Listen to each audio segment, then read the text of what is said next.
You're listening to the Black Eagles podcast. Ahmet Dursun Sergen aldı. Sergen Bülent yan yana. Sergen Bülent. Sergen. Orada Tümer var. Tümer'e doğru açtı. Kaybetti. Tümer topu aldı. Sergen aldı. Gol! Gol! Gol! Sergen attı. Sergen attı. Şampiyonluk geldi. Sergen attı. Şampiyonluk geldi. İbrahim'in pası. Zuma. Şimdi Ahmet. İkinci gole gidiyor Beşiktaş. Ahmet.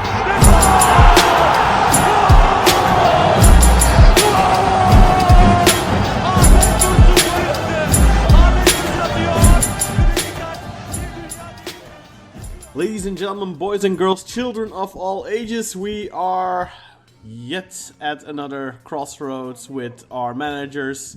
Fernando Santos is out. We talked about it before the international break. It's been a while since we've entered your ear holes. Yeah, we were talking about it before the international break.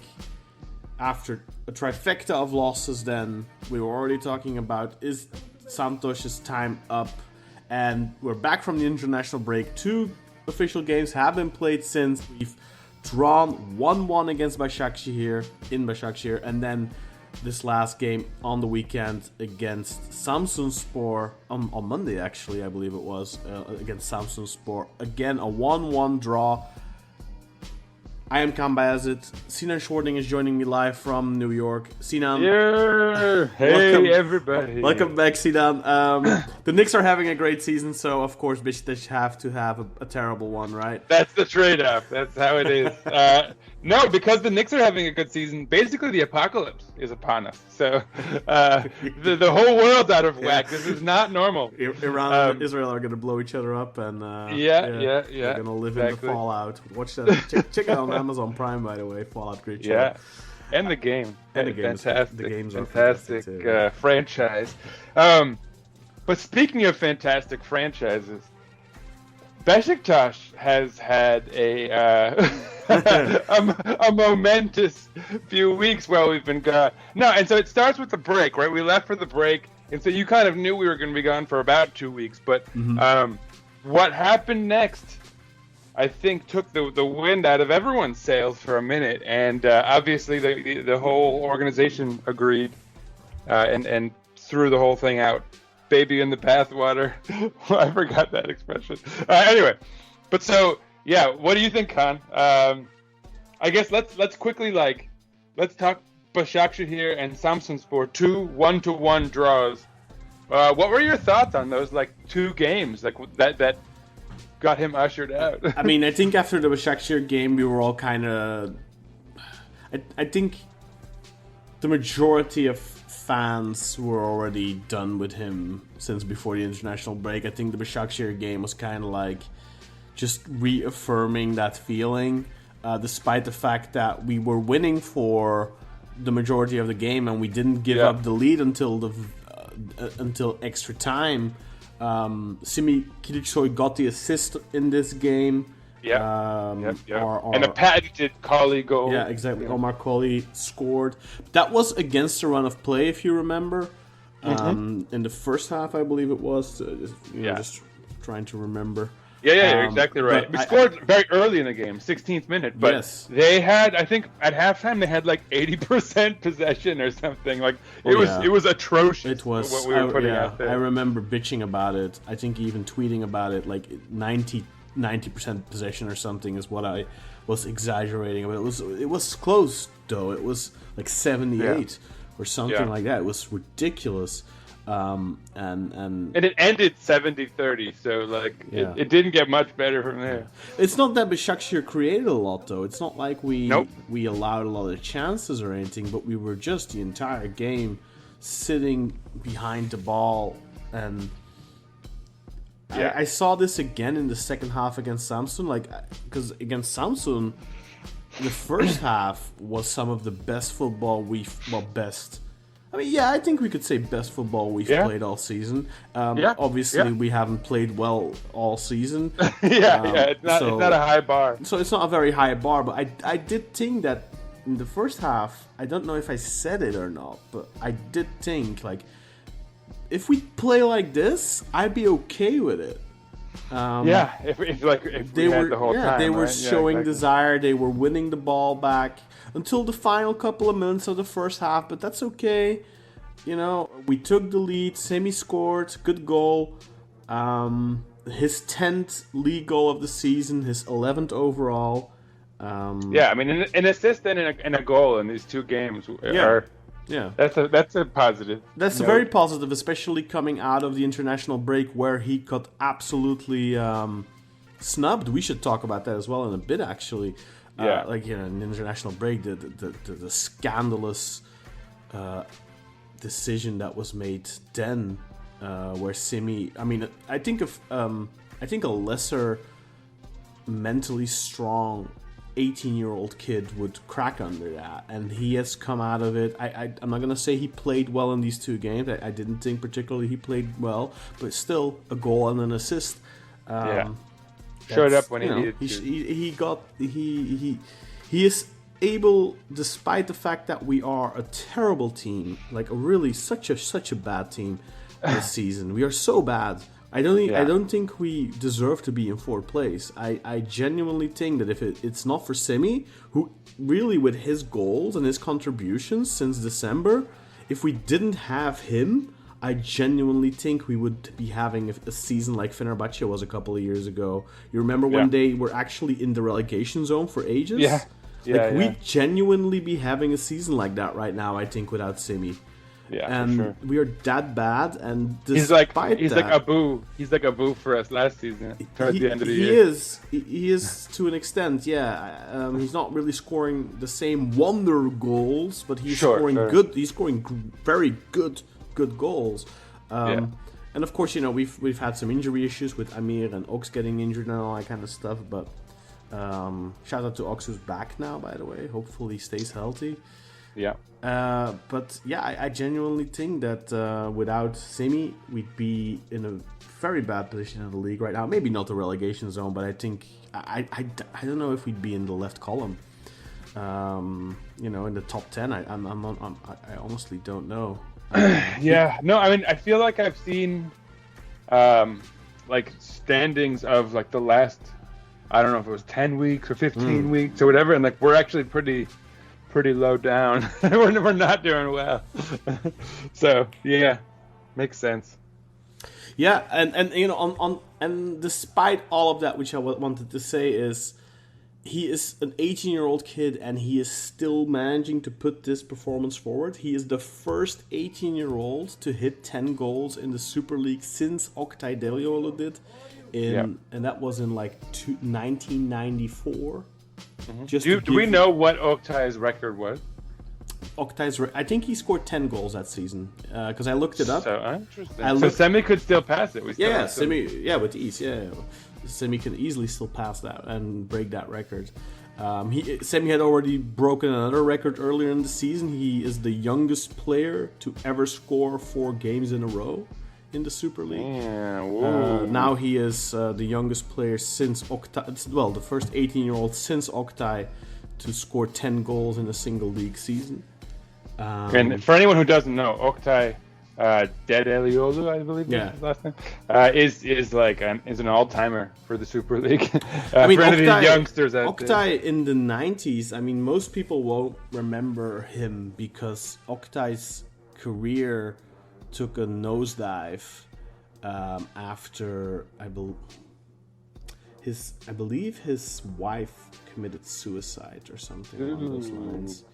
And he also had there was also an issue where I believe she had an affair with Serdar Topraktepe. Oh my god! I don't remember exactly what it was. Did you say Serdar Topraktepe?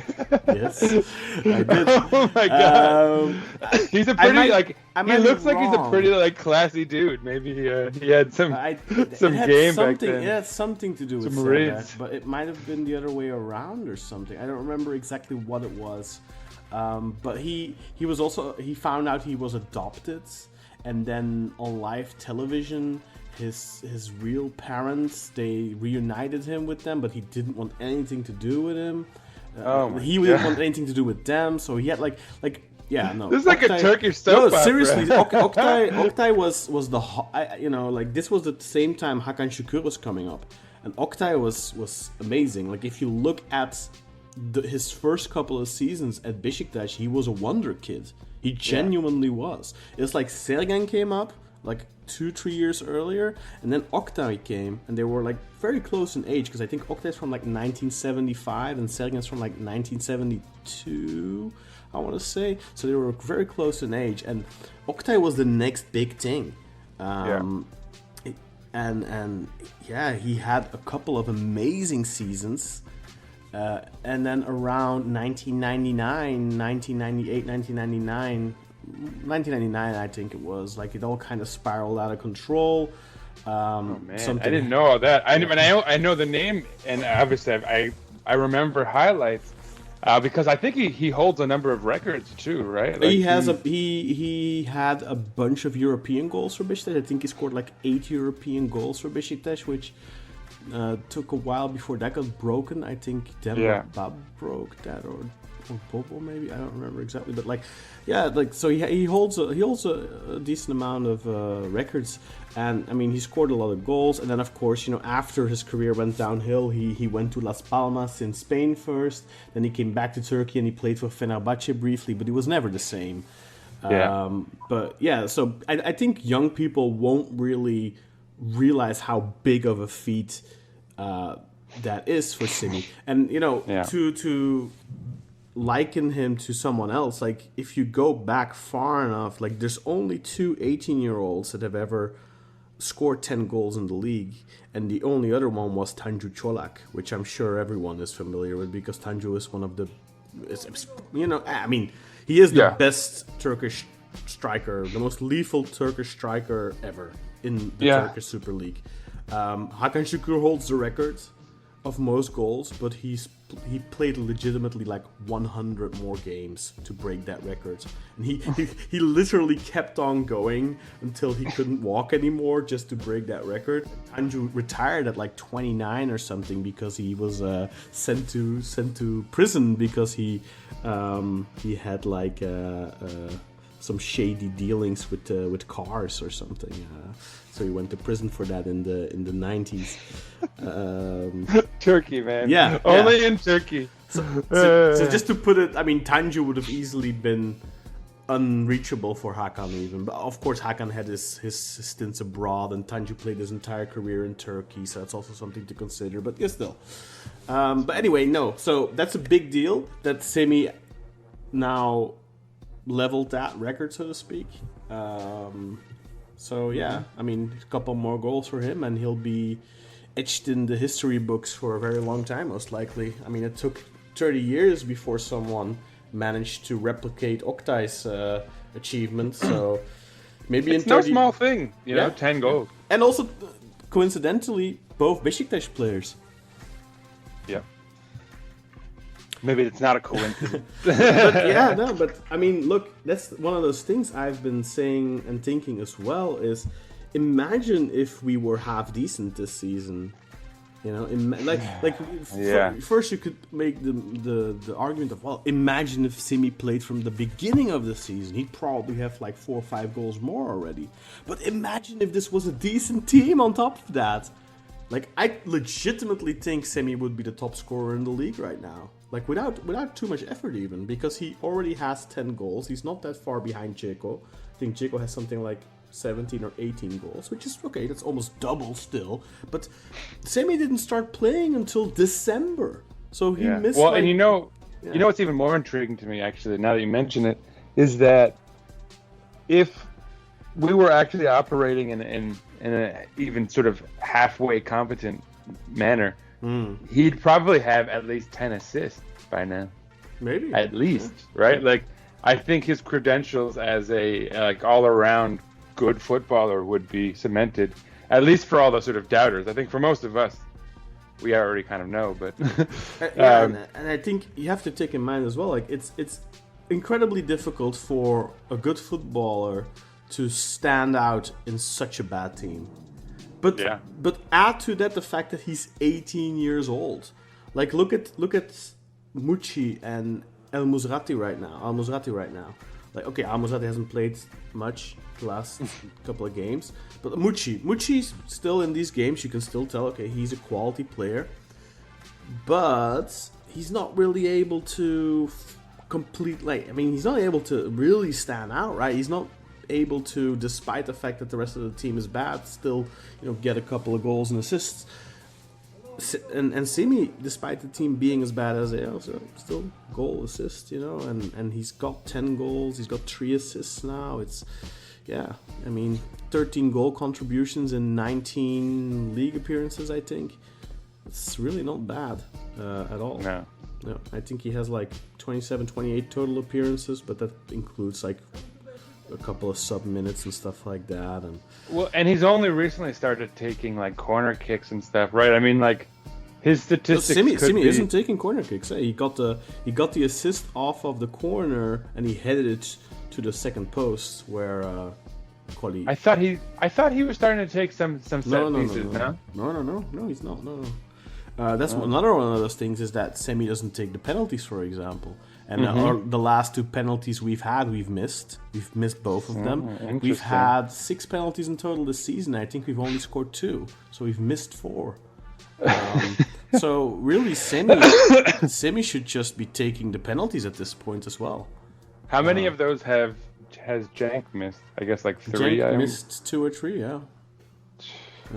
He's really having a rough year. Then who missed the other one? I don't remember exactly.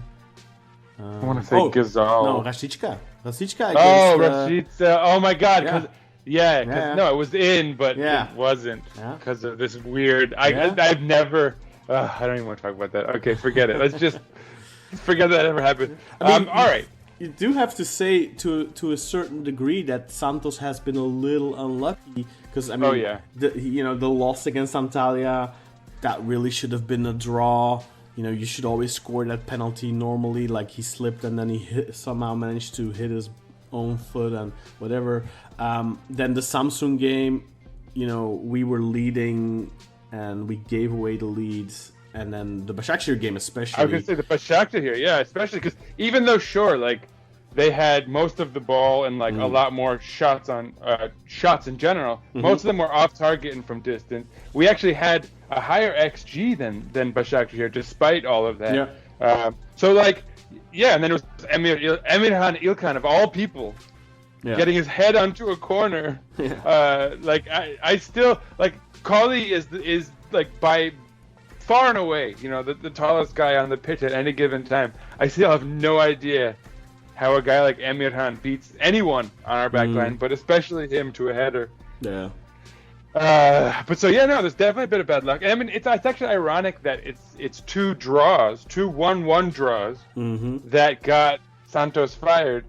Because like you say, right? Like we hold out for that 1-0 win against Basaksehir, and that's actually like a pretty close team in the standings to us, right? As far as 4th place. I mean, so that's like we criticized. Oh, he's too defensive in this, but he got the 3 points. It was effective, right? But so the whole narrative shifts because of all people, Emirhan scored a freaking header, and like I think we all. Okay, here's a question, Kaan. Real quick tangent.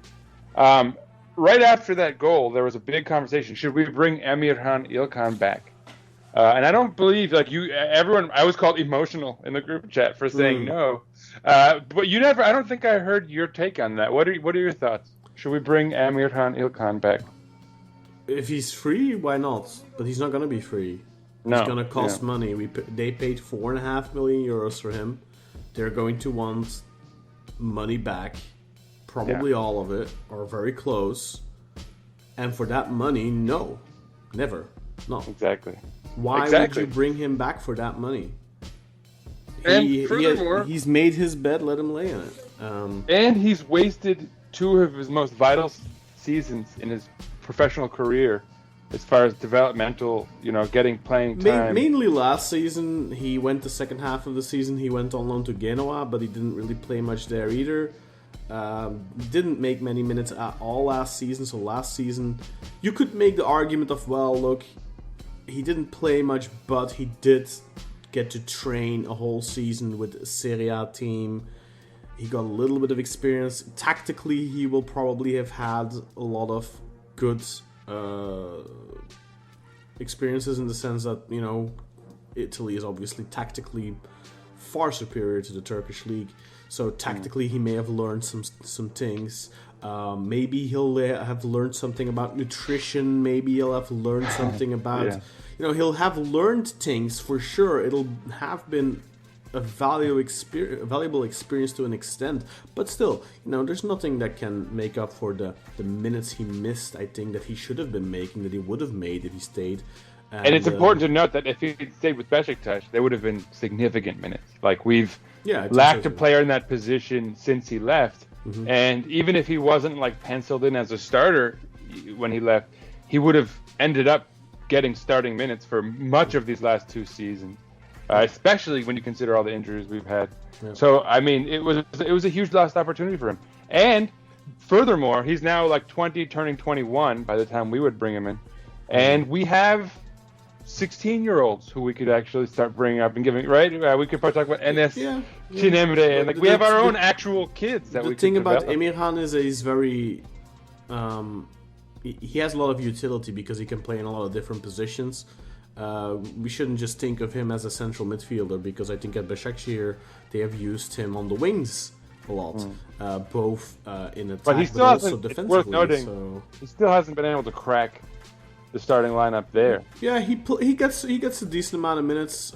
He gets actually quite a lot of playing time on the Çağdaş at least, but yeah, he's not a full-fledged starter, no. And that's my thing. Like, could he be valuable? Definitely, but should we pay significant money for him? I really do not think so. I think, like you said, Sinan, you're better off giving chances to other kids then. And we have some kids coming up in the youth that deserve those chances.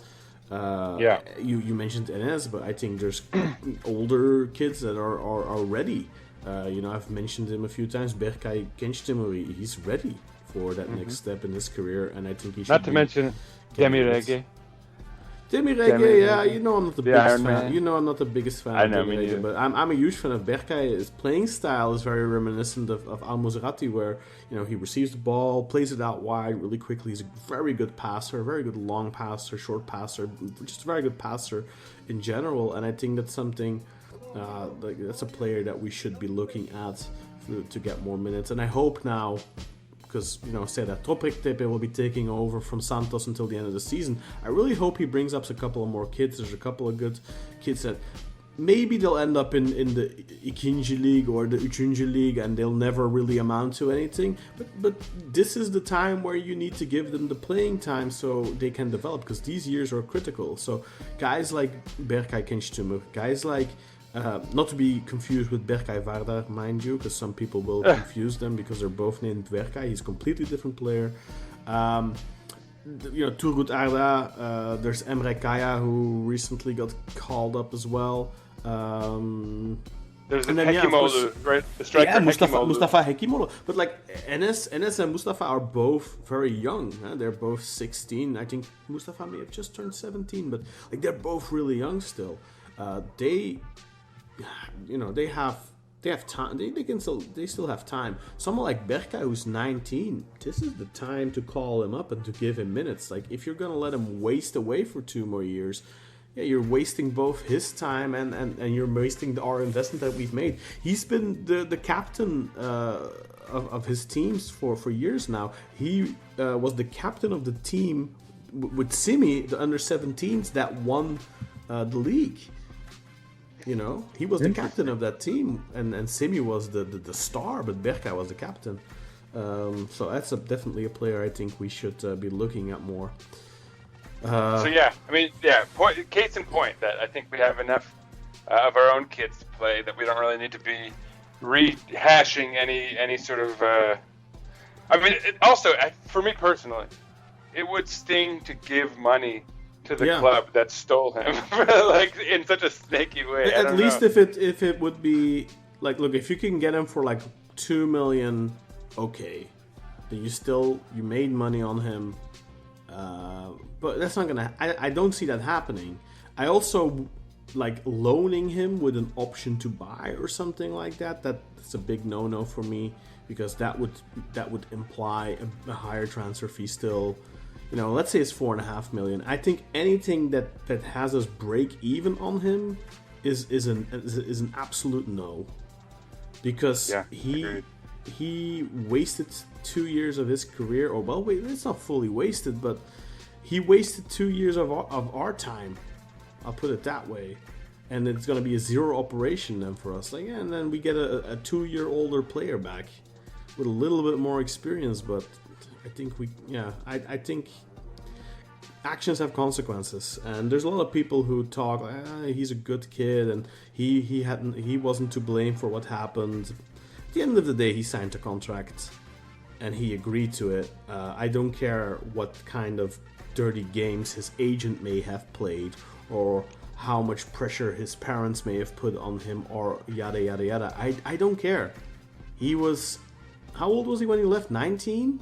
Yeah. It's old enough to make your own decisions. Okay, I understand that. And he pays the agent too. It's important to note that if you don't like what your agent's telling you and you disagree with what he's saying, you can fire the dude, right? He didn't have to listen to him. You know, I mean, agency in the US and in Europe, in football in particular, is very different.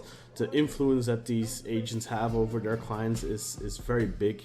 Very often, especially with youth agents, what happens a lot is that when they're young, like, these agents will often actually pay them, will pay the kids. So there's a loyalty there towards the agent that you don't see much with, you know, like, for example, like if you're a professional player and you sign with a new agent or whatever, there's a difference there. So there is a lot of loyalty towards those agents, but at the end of the day, you know, people are trying to excuse him and all that kind of stuff. But he wasn't a 12-year-old or anything, you know. He knew what he was doing.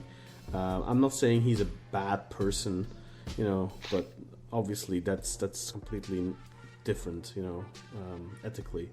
But yeah, I think if the conditions are right, sure, bring him back. But I don't believe that the conditions will be correct for us. I think we will always end up paying at least what they paid. And then you get a 2-year older player back for it. So for me, Emirhan shouldn't be a priority at all. But I fully agree.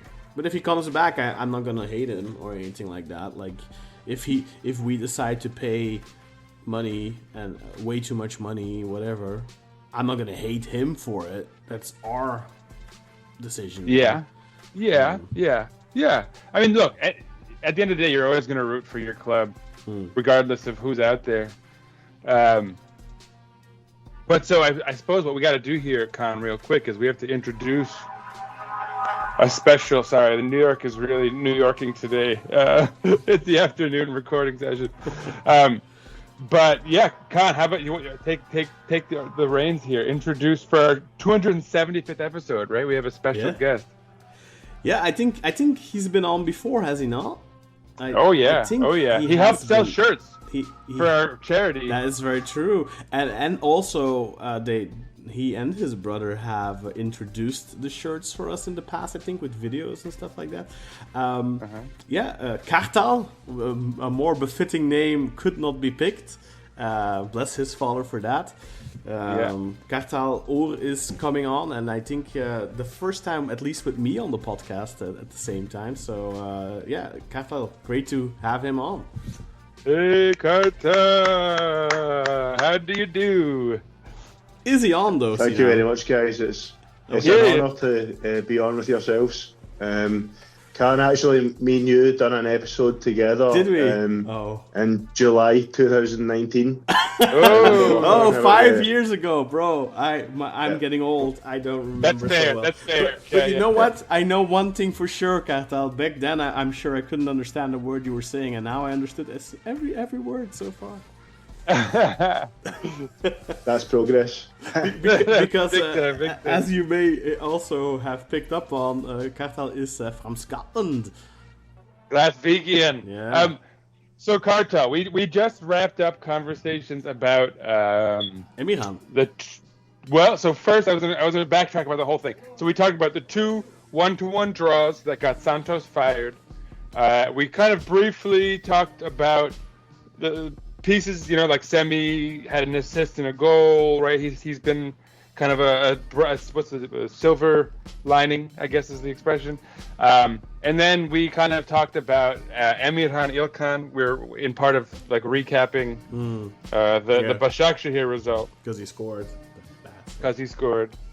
And so we both came out on the side of neither of us would ever want to spend money to bring him back. But if he were to come back, obviously you support him, right? Do you co-sign that sentiment? Yeah, I mean, when it comes to Emirhan, I don't think he's a special player where we have to spend $5 million on him. Where some people are making out as if he is this special talent and we need to really try hard to get him back. But I do agree with you guys. If the situation comes around where it's the right price, and to be honest for me, the right price would be between a 3 and maybe €1 million tops. That's fine. We could look at bringing him back, but I think realistically Torino will at least want to get their investment back, which was, I believe, €4.2 million, and I don't think at this time anyway is a rotation player for Basaksehir that Emirhan is worth that kind of money just now at this point in his career. Maybe down the line it could be, but just now, if it was to come back, it would be on a free or maybe pay $1 million for him tops. I wouldn't break the bank for him. Yeah, that sounds about right. Fully agree.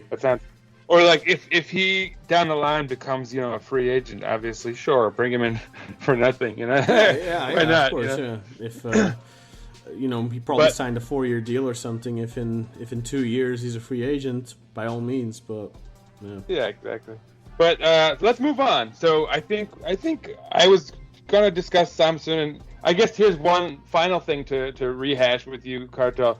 Would you agree, or I guess what are your thoughts on the first half against Samsunspor being possibly our best half of the season, ironically, the day that Santos was fired? What do you think, Kartal? I don't know about the best half of the season, because I do think in some of those earlier games we had some decent displays, especially the home game against Kiev comes to mind. I think we were actually pretty good in that game. We played a good game, but I'd say for sure that the first half against Samsunspor was certainly the best half, the best period of football in the Fernando Santos era. But obviously the second half was the complete opposite of that. Well, terrible. Maybe we were better in Rize, for example, right? Because we win that game 4-0. We're probably better. Was that a Topraktepe? That was the last. It was, yeah. That was the last Topraktepe game with Santos in the stands. So some people were crediting him with it already. Yeah. I was on the fence on that one. I thought maybe he helped select the side, but clearly Serdar was running the team. So yeah, could be something to look forward to. So question for you guys: is it justified that Santos got sacked? Oh yeah. What do you think? And I'm usually a naysayer actually too, right? I always try to give guys the benefit of the doubt. I don't want us to do things rushed, but I don't I think I said this on Twitter, but our objective right now is to get 4th place, maybe fight for 3rd if we show a little spirit. I don't see why we couldn't, but on the other hand, look how we're playing. But then certainly to try to win the cup, right? And does keeping short people are oh, you don't want to change your coach right before that kind of thing. You want to have some stability. But realistically, does keeping Santos give us a decent shot at either of those goals? Not if you look at what we're doing now, right? I thought it was I thought keeping him was a guarantee that we would not win the cup, and also probably would slip out of 4th position. So I think the only right decision at this point was to get rid of him. It was good to see that we ended up splitting quite amicably with him, though.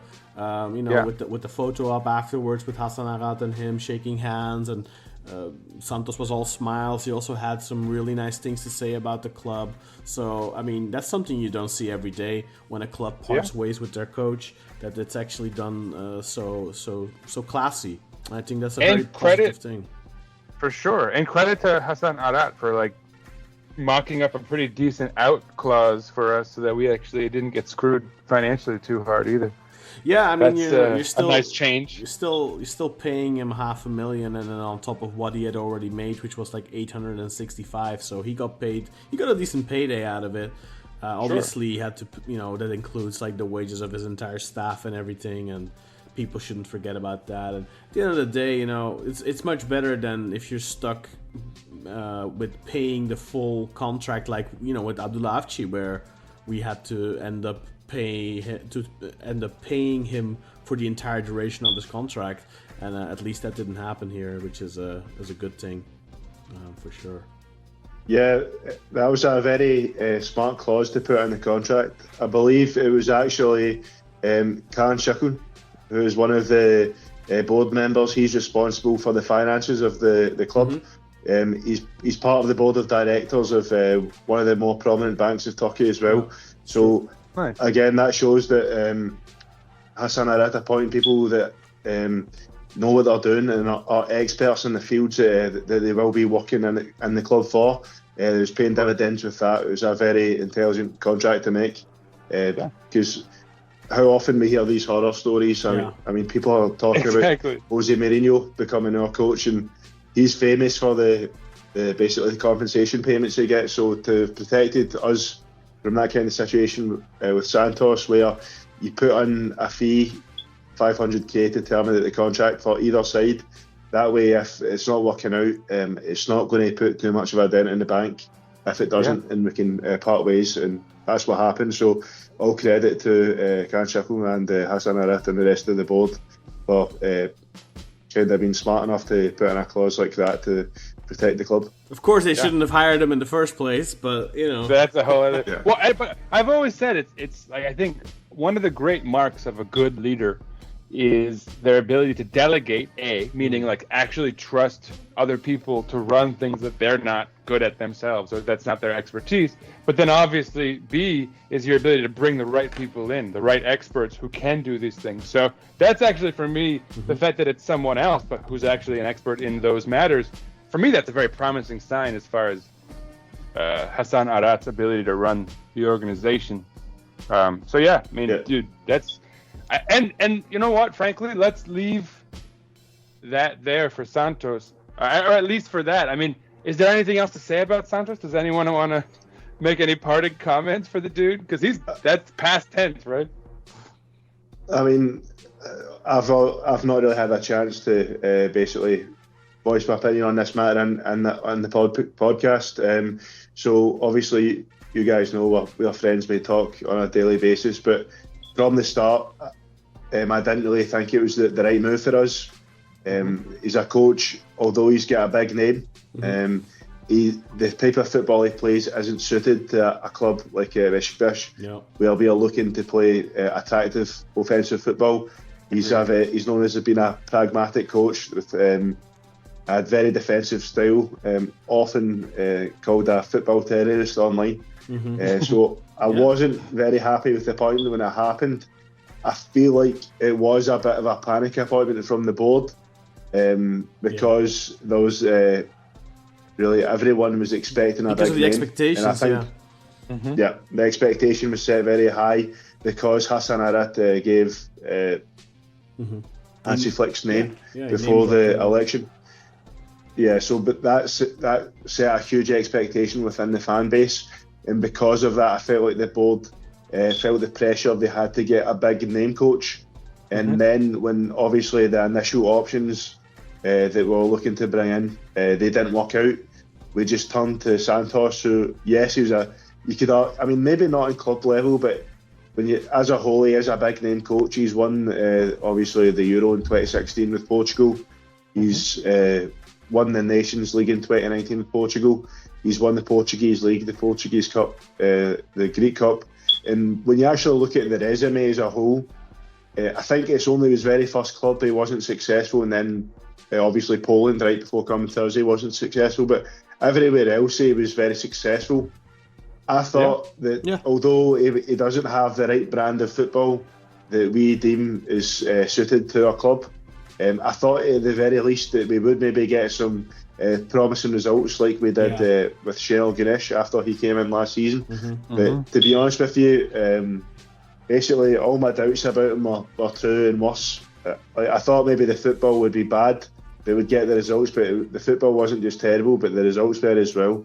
So by the end of it, when the results are bad and the football is bad, and even players that we've brought in like Ernest Bucci, who we all think is a good talent and is very promising, I even think his personal form has dwindled within the last few weeks just due to the limitations of the game that Santos wants us to play. Do you think it's really that, or do you? I think a very apt statement. I saw a tweet the other day. I think Özcan, your brother, linked it, or somebody linked it. I think in the group chat, and they said, "Well, what do you expect when you have a spoiled batch of apples? If you put new apples in that batch, they're also going to end up spoiling." Don't you think it's more a case of this squad is just so deteriorated, so dysfunctional, that Mucci came in, initially we saw very positive things. I think we still, in these last couple of games, I still think he shows flashes of, he still shows he's clearly a class player. But he's come close to scoring on a couple of occasions. Yeah, and he scored 2 goals. He also, was responsible for 2 goals getting scored off of shots that he took. He's created some really good opportunities that other players then fudged up. But I think that I'm not, I agree with that. I just think that the rest of the team just drags everything down. I think other than Semih, who also hasn't been playing well, I feel. I mean, he scored and gave an assist in these last couple of games, but he hasn't been playing great the last 4 or 5 games, I'd want to say. I just think it's the rest of the team drags so much down. And then on top of that, I think Santos, he just wasn't able to turn this around, and I don't know if if it's truly all on him, because remember when he was giving those post-match interviews, he was always saying the right things. He was always saying what you'd expect him to say, really.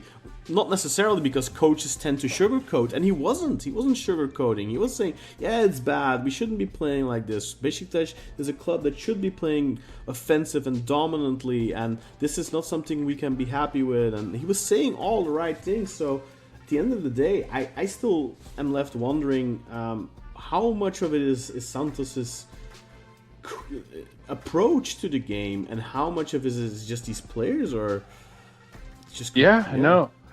And I mean, look, for me, like you could call me like Mr. Nuance or whatever, right? Like it's never one thing, but certainly I think Kaan, like the kind of rotten apple metaphor, I think has to apply, right? Like just considering how bad we've been, it's too much to ask for like individuals to shine in a way where they stand out when everything else is going so poorly. Because like every pass that could result in something positive gets fudged by someone else on the team, right? You just never know how those things sort of translate. So I agree with that. But as a little rebuttal, Kartal, to like there was a period, like the month of February was fantastic for Santos and Beşiktaş.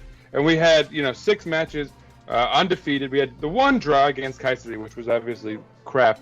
But it's not a full rebuttal of what Kartal said, because every result was like, I think 2-0 or 0-2, or like 1-2, like we never had like an explosion like that, like Topraktepe did that one match, right? Like we never kind of like showed like, here we are, we're back, and of course that enabled, like, because we were sort of on the fringes, we lost to Galatasaray, and then everything kind of fell.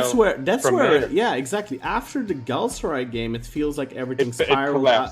Everything collapsed, because I think I think this team is so low on morale, because now we did get rid of a lot of the bad apples already, but I think a lot of the other players are just so mentally, this is gonna sound bad, but mentally feeble almost. Like I don't think there's any leaders there. You know, like a Bakhtiar Zainuddinov he's a fine player, but he's not gonna step up and lift you to a higher level. Necip is not gonna do that. Koli is not gonna do that. Jetson isn't gonna do that. Jetson is a good footballer, but he's not a leader. He's not somebody. He tries, and he with his energy he brings something to the table, but I don't think he's gonna step up and bring you there. And then, for example, Al Musrati, who we expected it from, had a horror game against Galatasaray with the own goal. He did get back into the game a little bit in the second half, but the first half he was clearly rattled by that own goal. And then afterwards, we didn't see much of him, right? Because he had an injury, I believe, and now this basically we haven't seen him since. We've not barely seen him. We've seen him like 20 minutes against Basaksehir, I think. And that's pretty much it. Like he didn't play at all against Samsun. He played the Antep game after the Galatasaray game, and he made another mistake in that game, and then was injured, and then came back in the Basaksehir game, played 20 minutes, as you said, and he was an unused substitute against Samsun the weekend. And he is the guy I think we were kind of looking for to really change our midfield dynamic. Kind of linchpin, And Mucci then was supposed to be the attacking flair, the attacking fulcrum, but Musrati was supposed to bring it all together, and we haven't really seen much of Musrati at all since the Galatasaray game. And that's where it all kind of went downhill. Like, we had 3 losses in a row, including the Galatasaray one, and then now 2 draws. So in that February that I was talking about, right, we allowed 1 goal in all 6 of those matches. It was against Sergen's Antalyaspor, if you recall. But, like, we were actually starting... Like, people were kind of like, okay, like, we found our back line. Remember people saying stuff like that? It was like Zainuddinov and Necip, I think, and then, like, Kali came back healthy, and he started taking minutes from Zainuddinov. But, like, we were kind of like, okay, we found our identity defensively, right? And then, like you say, Galatasaray came around, and just everything went off the rails. And last season, we had guys like Cenk, we had guys like Abubakar, Redmond, who stepped up. Amir. You know, we had a bunch of guys that stepped up in the tougher periods, and now we don't. We don't have anyone stepping up other than Semih, who's still, you know, getting on the score sheet. But even, I mean, you can't really say Semih is stepping up, and you can't honestly expect that from an 18-year-old either. But, like, I mean, Semih, statistically, he's contributed, but it's not like he's been, like I said, like, he's been pretty invisible in these last couple of games. He hasn't been, like, in the earlier games, he was all over the opponent. He was a handful. They was hard to handle.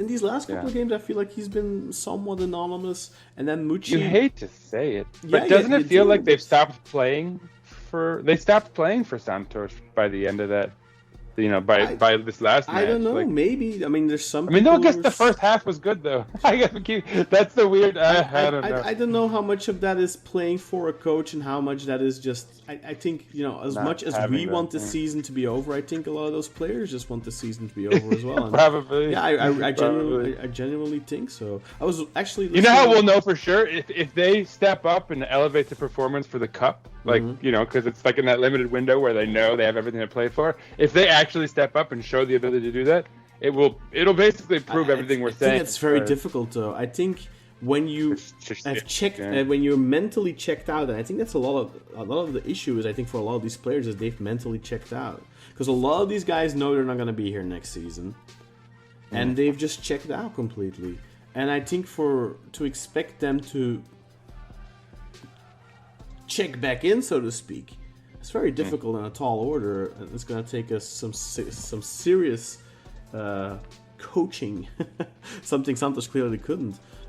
I hope I hope Serdar Topraktepe really focuses on playing guys who will be around, who have just that little bit to play for. You know what I mean? Guys young enough that they could still, you know, secure a place in the roster next year. You know, those types of guys, because. Like, what's the point of trotting out like Kezal and Abubakar at this point, you know?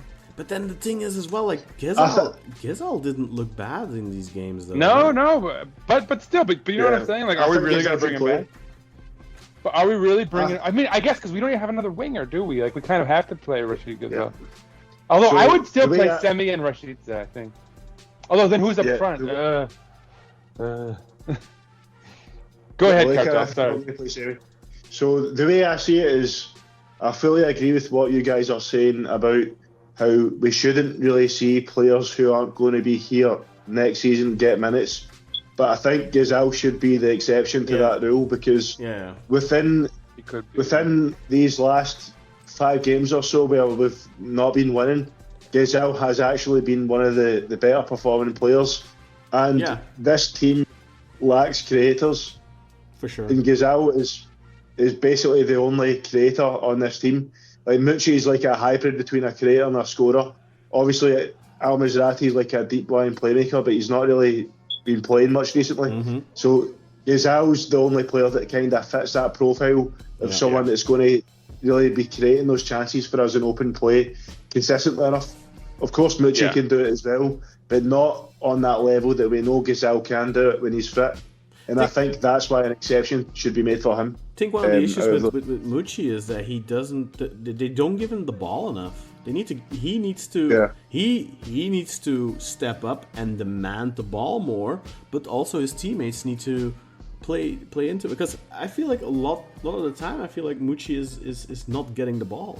And Rashid, we have to stop playing Rashid at the 10. He's got to play. Mucci needs to be. Mucci needs to be in the center. Exactly. Yeah. That's one of those things that Santos was always also doing way too much of, is putting Mucci out wide, which is a waste of his talents. I feel. I'm not saying he can't do it, and obviously, he's done that in the past in his career. But I feel he should always be in the center.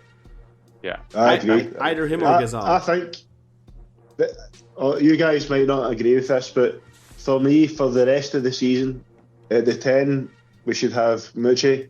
On the left wing should be Milo Rashika. Up front, play Semih Kiliçsoy. Rashika on the left wing. On the left? Rashika. Yeah, on the left. Yeah, Rashika on the left wing. Because I don't know about you guys, but I actually think that Rashika could be more effective on the left. Because there's been short stints in certain games where he went over to that left side, and I just feel that he's more effective cutting in, having a shot on goal from that left side.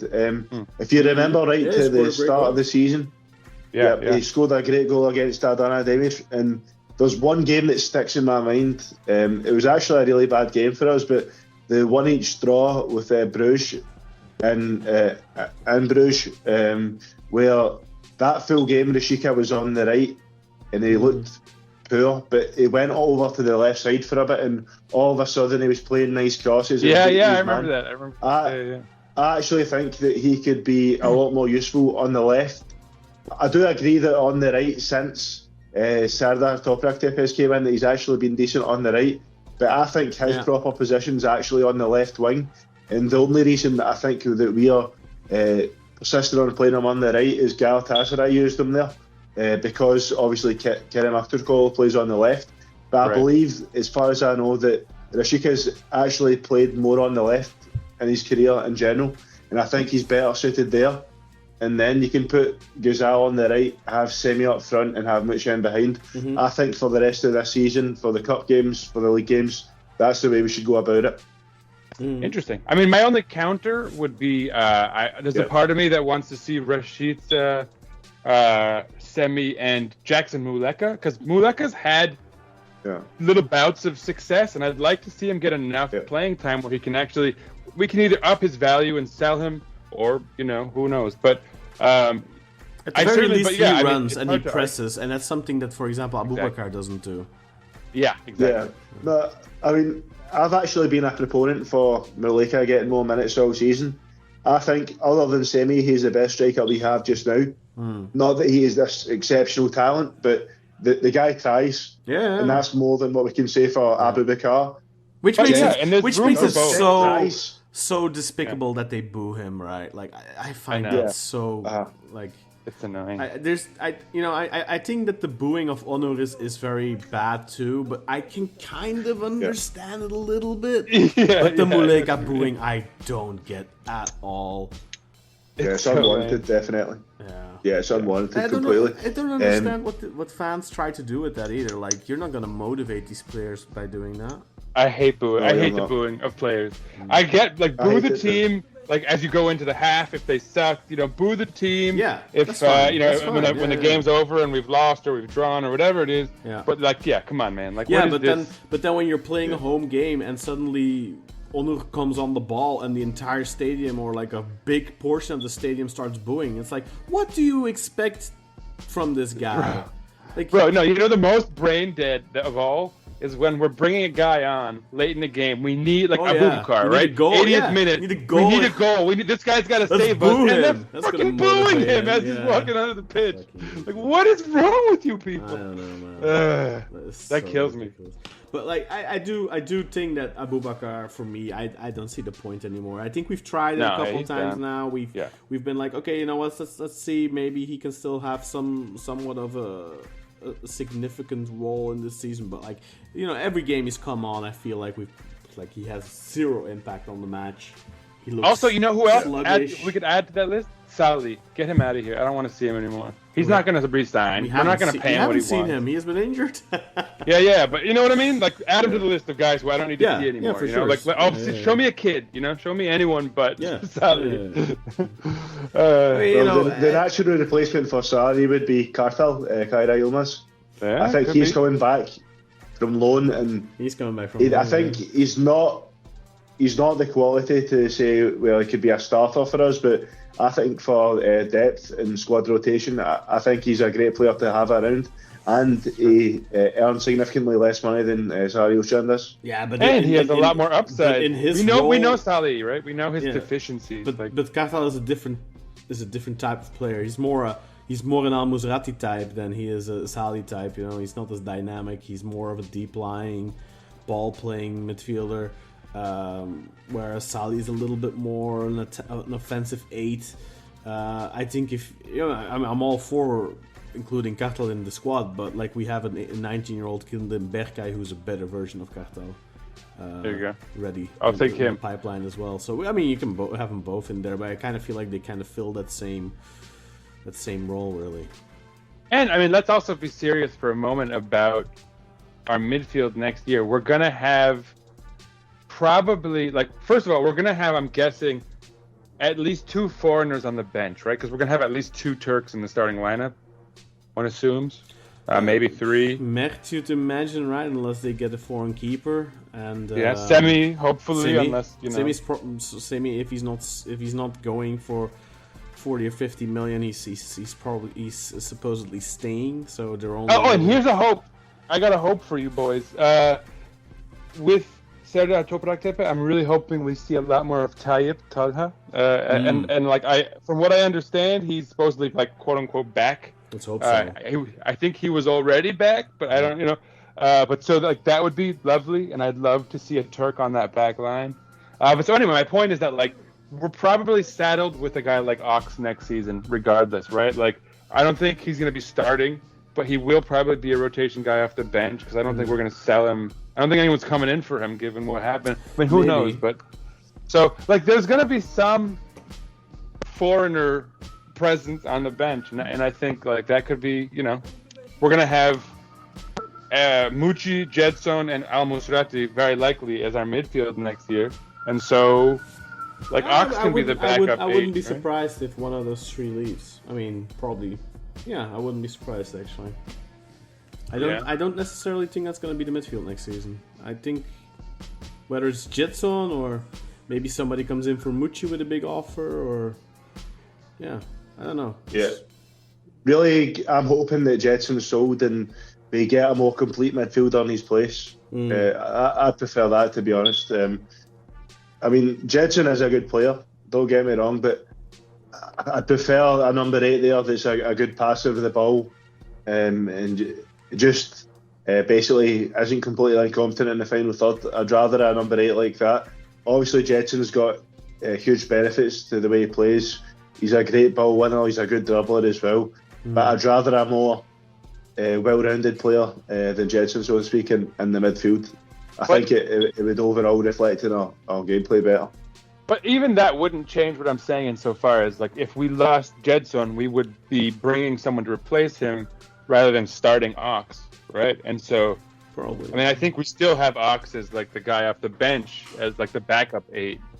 most likely. At least that's what's probably penciled in going in. He could definitely work, but the problem with him is that you can't really rely on him staying fit the entire season, so you need somebody of similar quality regardless. Right. So that's what I mean. So maybe for your third 8, right, we can start talking about like Berkay or like a kid is what I'm saying. Rather than... how do you guys feel about... One thing, we definitely don't need Salih. Salih can go. No, can we all agree on that? I mean, Salih's 30 years old. He should go. There's no reason to keep him, I think. I mean, Salih's not a bad footballer. Obviously, he's a good football player, but... his deficiencies are too well known, right? He's always injured, so what's the point?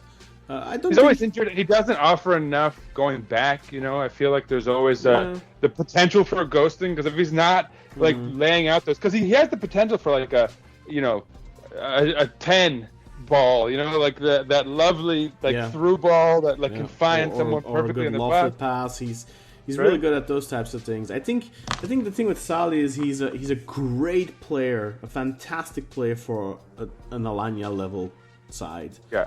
Which he was. He was great at Alanya. I think for a top side, for a Beşiktaş, for a Fenerbahçe, for a Galatasaray, I think he's too inconsistent.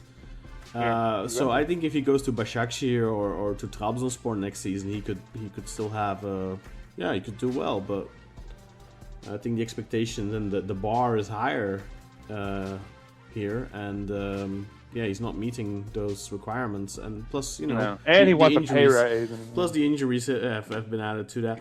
Am I the only one who's a little bit worried about Al Musrati, by the way? Because I'm not doubting his quality as a footballer, but heading into January, he was having some issues at Braga already, some fitness issues with his knee, I believe, and coming off the bench and not playing for a while and stuff like that. And now again with us, I think he's a phenomenal football player, but going into next season, that's the type of player you need to be. He needs to be there 90% of the games, and I'm a little worried that he might be a little bit, injury prone. And if that's the case, it could be a big issue next season. I'll let you go first, Kartal. What do you think? I mean, I think it's too early to say that he's injury prone, but definitely I can understand why Kaan has that concern. So hopefully, fingers crossed, he will be able to stay fit, because despite the amount of criticism he's been facing from a lot of our fans, I think we do have a phenomenal football player on our hands. The guy's vision, his ability to pick out a pass, is just unbelievable. Yeah, he's a great football player. Even in the games where he's made a mistake that's maybe cost us a goal, in those same games you're seeing 2 or 3 beautiful forward passes that are almost leading to goals, where you don't often see a player like that at Beşiktaş. The only player I can think of maybe that played a similar role was Pjanic, but obviously he was a much less physical version of that. He was very small and skinny. Yeah. But Musrati at the same time, maybe he's not a Joseph in defence, but he's still a physical presence. He's decent at defending as well, and has that fantastic ability to start attacks from deep in the midfield. But the good thing though about Kartal coming back is he could offer cover, because as you said, Kaan, earlier on, he is more of a deep line kind of regista type. So if Al Musrati does have any fitness issues, at least we do have Kartal or and Amir will be back too. I was going to say Amir Hadjimetovic too. Amir will be back. And Amir as well. He could be one of those corners on the bench. We have 3 guys that could fill in for him if needed. Hopefully, fingers crossed, he won't be needing that too often though. So obviously I can understand the concern, but it's still too early to say he's injury prone. If he can go a while without getting injured and staying fit, hopefully that will put our concerns to rest in that regard. Yeah. I don't have a lot to add to either of what you guys have said, other than hopefully as far as the injury prone thing, it's more a reaction to one injury that he's kind of been rushed back from a little too soon, and hopefully like the off season will, stabilize it or whatever. But hopefully. Certainly, right? Like that's the they hope did say that they did say that the injury he got was the same one that he had at Braga, so it could be that exactly, that he just probably just needs to properly rest it, properly let it heal, so he doesn't re-agitate whatever it is. It was something with his knee, but I don't know exactly what it was. But hopefully the off season solves all problems there, right? Yeah.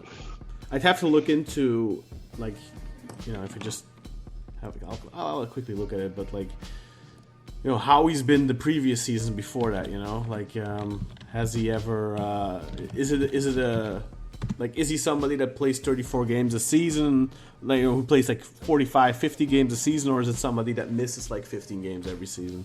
I never really looked into that too much, so let's have a look. So this season for Braga in the league, he had 11 games, 9 starts, and then 6 games for us, 4 starts. Then the season before, only 28 games, but 28 starts. Season before that, 30 games, 30 starts. Season before that, 28 games, 23 starts. Yeah, so there's a little bit of a pattern there, I'm afraid. That's not, I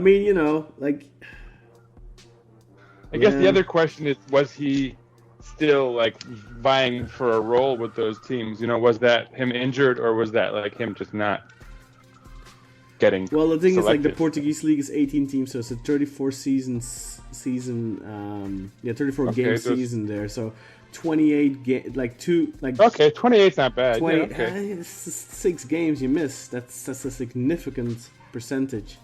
And then 28, 30, 28, and then before that he was at Rio Ave for half a season, played 12 games. Then before that he was at Vitória Guimarães for the rest of the season, 5 games, and then the season before that 27 games. And then in the cup, let's have a look there. So in the cup, internationally. Yeah, I don't know. It doesn't seem like somebody who plays 50 games a season, and that's a little bit concerning, especially for 12 million euros. You'd expect him to be there every game, but as long as we have cover and we have some decent cover, it should be fine. Also, once the team gets going and if there's a positive flow, the team is winning games, you can miss a player, and it's not that big of a deal. Look at Galatasaray right now. They miss Icardi, or they miss Torreira, or they miss whoever. They can still win games, even though those are really important players, because as long as the team has confidence and there's enough players who are able to get the result over the finish line, I think it shouldn't be too big of an issue. But right now we're in a position where we can't miss these guys because our team is so bad. We need those guys to be there, and as soon as one of those puzzle pieces is missing, we get what we get with Santos now, where we just go off a slippery slope. So the next question really is, do you guys feel confident that Serdar is going to be able to, again, because I think he did it the first time around, kind of turn things around? He only was in charge for 3 games, but that's the first time this season that anyone was able to turn things around, because Burak wasn't able to do anything, Riza wasn't able to do anything. Serdar was the first one who was able to right the ship a little bit, and then Santos kind of continued on that momentum for a while. Do you guys think he's going to be able to do it a second time? And I had somebody online tell me Serdar should be the coach next season. So if he does, do you think he should be the coach next season? Ooh, double whammy. I think that it's going to be hard to get good results for the rest of the season, just given where we are, given our form, given everything, the morale, right? You've gotten 6 guys fired, fellas, so I'm sure they should be down to the dump. Realistically, they got 3 guys fired, right? 3, that's true. Yeah, there was a bunch of interns there. But you look at the strength of our schedule going forward, right? We've got Ankaragücü twice in a row, one of them being the Cup. That's a huge match. You've got Fener, you've got Rize, who's having a good year, and who has İlhan Palut, for the record, who might be wanting to prove that he should be... You almost hope that İlhan Palut smashes us so they'd actually consider put himself on our radar, right? I honestly think that if we didn't smash Rize 4-0, maybe they'd actually be considering him right now. Because it seems that's what it takes in Turkey. You need to get smashed by someone before they start considering you. Before you get on the radar. Yeah. And then again, we've got Ankaragücü for the Cup, the second leg. Alanya, Hatay, and Kasımpaşa. Kasımpaşa also, for the record, having a good year, kind of right behind us. So, I mean, it's a tough schedule for the guy, to be honest. Right? I don't see any of these matches being easy, except for maybe, Alanya and Hatay at the end of the year. Like, even this upcoming match against Ankaragücü. Alanya are much better now. They were bad true. when we played them last time. They were in a tough period, but they've been doing a lot better recently. I mean, around the up and up, coming off a 4-0 loss to Galatasaray now, but they're looking better at least.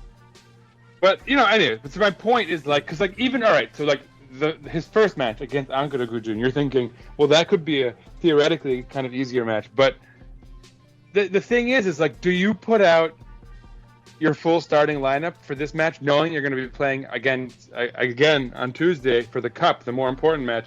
Maybe you don't want to show them your full starting 11, so that they're not prepped for it, right? Both Mert and Semih won't play. That's already known because they both have minor injuries and they will be rested for tomorrow's game. So already Semih. There's a part of me that's I think you don't want to give them a full glimpse of how you're playing, especially because the new manager, they can't really game plan for him. Maybe you want to keep them on their toes for this match, so we're not going to see the best that he can put out there, I would think, until Tuesday. Mm-hmm. So I don't know, man. It's going to be really hard for Topraktepe to simulate what he did last time around, and B to have the kind of success where we're actually thinking about him earning the role next year. But of course, with that said, if he does do well in this stretch, given what I've just said, I don't know, man. That it will certainly be interesting. All right, what's the point threshold where we're all kind of maybe we have to hire him for you guys? So there's 1, 2, 4, 5, 6. 6 league matches. You're saying, Kartal, he has to get 18 points. I think he has to win every league game and also win the Cup to be considered to get the job permanently for next season. What if he wins every league game except the derby against Fener? I think the derby is the one you have to win. I think that's the one. No. I think if he would. Go ahead, sorry, Kartal. Yeah, I think it just has to be truly exceptional because we are talking about a guy that's got absolutely no experience being a first team coach, apart from obviously the 3 games he was in charge earlier on this season. So I think that'd be far too big a risk to take, considering that we need to at least be in the title race for next season for Hassan Arad probably to have a realistic chance of being re-elected, and I think that's what we all want, to be honest, because we are, despite maybe not on the field, it's not going the way we'd like it to. As much as we think the Santos appointment was a mistake, I genuinely believe Hassan Arat's a good guy. He's got great intentions. Not only that, but behind the scenes he's doing a lot of good things to make the club more professional and run more smoothly. So I think for the benefit or the long-term sustainability of Beşiktaş, the club we all love, I think Hassan Arat needs to be in at least a full term after this year and a half. And I think for that to happen, for sure, we need to at least be in the title race next season. And I think unless Serdar Topraktepe does something exceptional, wins all 6 league games, wins a cup, and then it'd be far too risky for him to be considered to take the job permanently into next season. What I think is realistic for him, I think if he wins 3 or 4 of these league games and either gets to the cup final, he needs to be Ankaragücü for sure. If he gets to, obviously we need to win the cup, but if he gets to the cup final and wins 3 or 4 of the league games, I think for him personally, he could take that as a success. But I think the likelihood is, I say we win 3 or 4 of these games, we at least get to the cup final and hopefully win the cup. But I'm not sure we'll win the cup. I think we will get to the final, but I'm not sure we'll win it. But obviously, fingers crossed that we do, because we really need that European money next season. Yeah, for me, roughly the same. I'm not as strict on the 6 games that he needs to win all of them. I think he's allowed I think he's allowed a slip up, but I think it's very important that he wins the cup. That's an absolute must. And I think it's also very important that the football we see is that's what I was going to say. Promising. Like, there needs to be something like, oh, there's something there, right? This wasn't a coincidence that we actually played decent in 2 out of the 3 games that he was in charge of before. Like, that wasn't just dumb luck. Like, we need to see a pattern. And also, I want to see a little bit of a youth influx. I'm not saying that he needs to suddenly overhaul and play like 20 million young players, but I want to see him include a couple of kids, maybe give some minutes. Like, if you take out off Mucci, put Enes Cinemre on. If you aren't going to play Musrati, use Berkay Kençtemur. If you are not going to, if Masuaku is still injured, maybe you use Serkan on left back instead of Bakhtiar. Although, I have to say, I thought Bakhtiar was really good in these 2 games against Basaksehir and Samsun. He has found some form there, Yeah, so he definitely wasn't the problem. Definitely his best games at left back. 100%. Yeah, for sure. I mean, early on he looked very shaky at left back. But again, I think that's a little bit of a result of the entire team being shaky. So I don't know. I think I just want to see a little bit of changes. Tayyip, want to see him back involved. Tayyip Talha. Less of Necip. I don't see the benefit to it really. I will conclude this little segment by basically agreeing with both of you for the most part. I'm far more interested in the way we play, what he says about it, right? One of the things that was actually really kind of glimmer of light when he was with us was that he was actually analyzing matches and analyzing opponents and like taking blame for things that weren't going well. So I want to see that continue. I want to see us playing something distinctive, right? Like, I want to know what football this. Like, right now, he played. We had 3 matches. A pretty good result, but I still couldn't tell you what his like tactical approach to the sport is, right? Like, I have no idea how he wants to set up tactically or formation wise. So I want to come out of this period knowing what his brand of football is definitively, which means he has to have one. I want him to maintain that same attitude about analyzing opponents and matches and taking on criticism where he needs to. I want to see, like you said, an open-minded approach to players. I don't want to see any favoritism.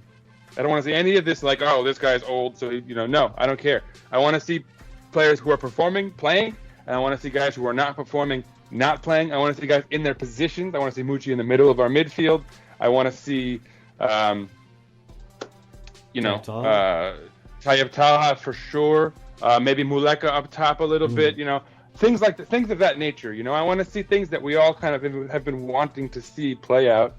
But yeah, I mean, as far as like what he has to do to keep the job, he has to basically exceed all expectations times 10, right? Like he has to make us feel like, wow, this guy is a genius. We better keep him, or give someone else is going to some minutes him. again. Because what was up with that? Why not? Exactly. He completely fell off of the face of the earth with Santos. Like, he hasn't played in like how many games has Santos been in charge in total? Like 16, 17 games. I feel like Demirege played like played everything in the beginning.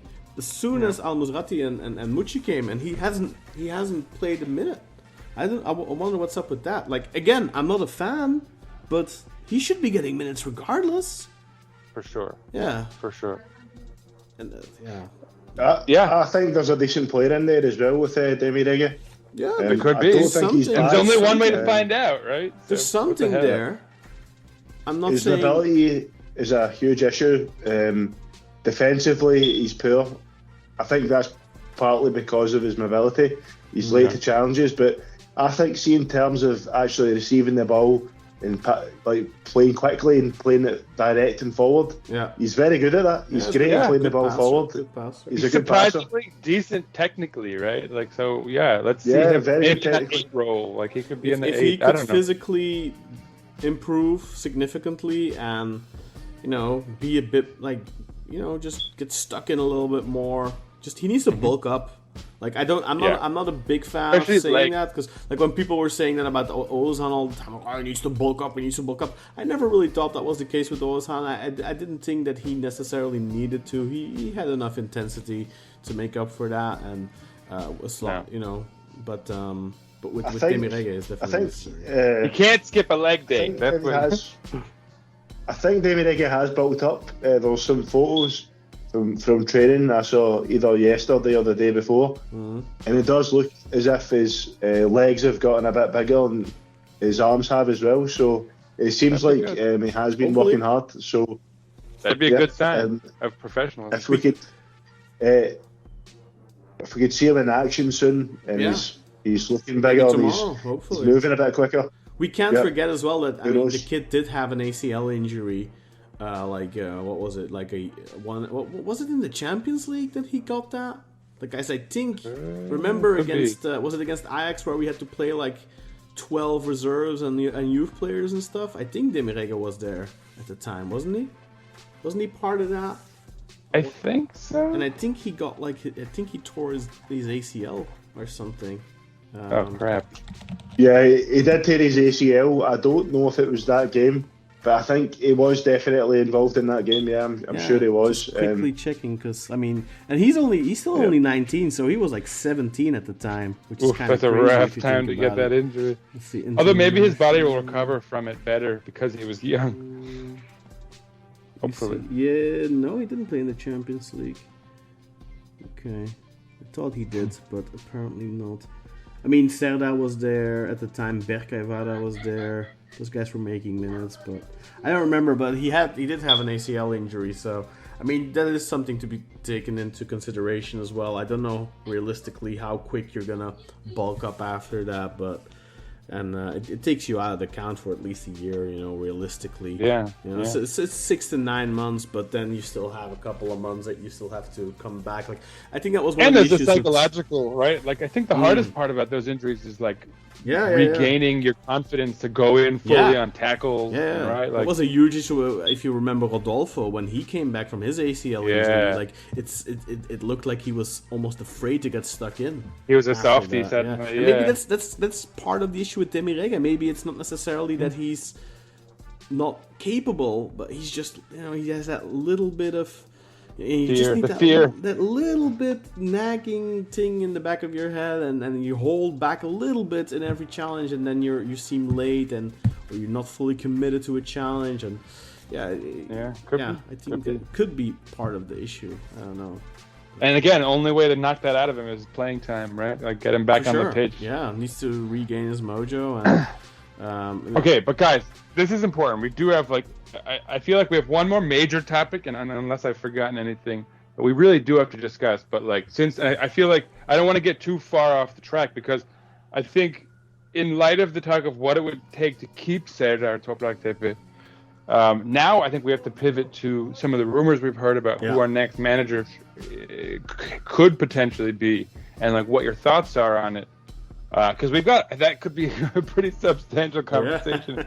We're already on almost hour 2 here, but what do you think, guys? So what are the big ones? We got Giovanni van Bronckhorst. We've got obviously Pep Linders, which is I don't even know if I'm saying his name right. I've never even heard of this guy until a day ago.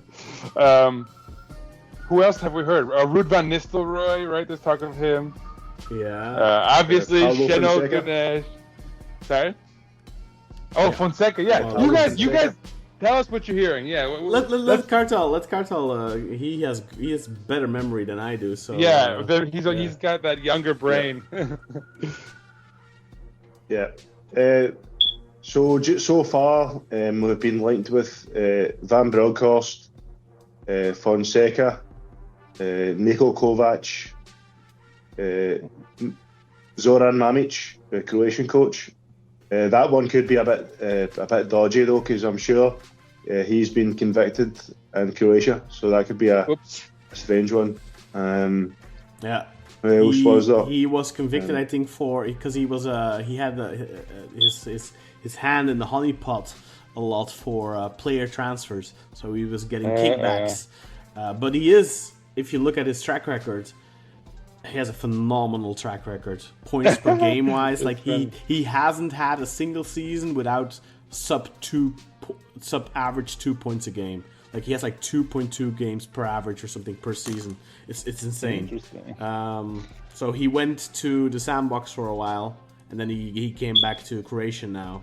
Croatia? Yeah, I think it's Dinamo Zagreb. So he has an incredible track record. I'll run over it in a second if you want, but in the meantime, Kartal, feel free to keep going. Yep. So there's Razvan Luchescu, Ruud van Nistelrooy, Pep. Is it Linders? How do you say that? Lenders. Yeah. Dutch. No, you could say Lenders. Lenders. Pep Lenders. Yeah. Who else then? Who have I missed? Well, there's obviously Şenol Güneş. And I mean, those are the big names being mentioned, right? Like, if you want cry. Do you want me to run over Zoran Mamic's track record quickly? Let's hear it. So this season, is it the season that I'm looking at? Let me see. No, actually, what the fuck am I looking at? So he's been at the club since the 7th of July 2020 until 2021, 40 games, 2.25 points per game. And then before that, he was in charge for 16 games at Al Hilal with 2.19 points a game. Then before that, 64 games in charge of Al Ain with 2.09 points a game. So that's a decent sample size. Then before that, he was at Al Nassr for 21 games with 2.24 points a game. Then before that, he was in charge of Dinamo Zagreb for 141 matches with 2.23 points per game. So his entire career is roughly like 2.2 points a game average with a decent sample size. The only issue is, of course, like Kartal said, he was convicted of some shady dealings. So I don't know how long his ban is. Is that a 3-year ban or how long he was banned for? I'm not sure exactly what the deal was there, and how is he gonna come back from such an hiatus and stuff like that. Personally, I'm like, he's a little tainted, but that is a very impressive track record. So I don't know. I wouldn't be entirely against it, I think. What about you guys? I mean, dude, my whole thing is like, if I don't know a guy, I'll never be against him. So someone has to. I need a reason to be against someone, and so any name that I don't know, I'm willing to give the benefit of the doubt. Like, obviously, they won't be like my top choice, given that I don't know them. Yeah. But I'm never against giving guys a chance, even a first chance. In the case of Pep, whatever his name is. But like, I just like. Here's the thing, and I think this is where I hope that Hasan Arat is the right guy, and I sort of think he is. The interview process is going to be key, especially for a lot of these guys. Guys obviously who are in a first opportunity, or I guess it's not technically first with Pep, but guys like Zoran Mamic, it's 4 years in prison, by the way. He was sentenced on the 15th of March 2021. So he's out in 2025? No, I mean, I'm sure he's like 4 years in prison, then usually you're like in effectively for like a year or something. So it was apparently tax evasion allegations, Let's see. Zoran is a younger brother of Zdravko, former blah blah blah. Yeah, I'm just reading his wiki right now. Yeah, I'm not sure. Look, but my point, I guess, is like whoever, if it's a name like that, you just hope that they've interviewed them thoroughly. They have a really good, sharp idea of how they play, and like they've said not just the right things, but kind of given a bit of a presentation about how they want to implement it, right? Yeah. So like at the end of the day, if they do all that and they pick someone whose name I don't know, I'm not going to be against it.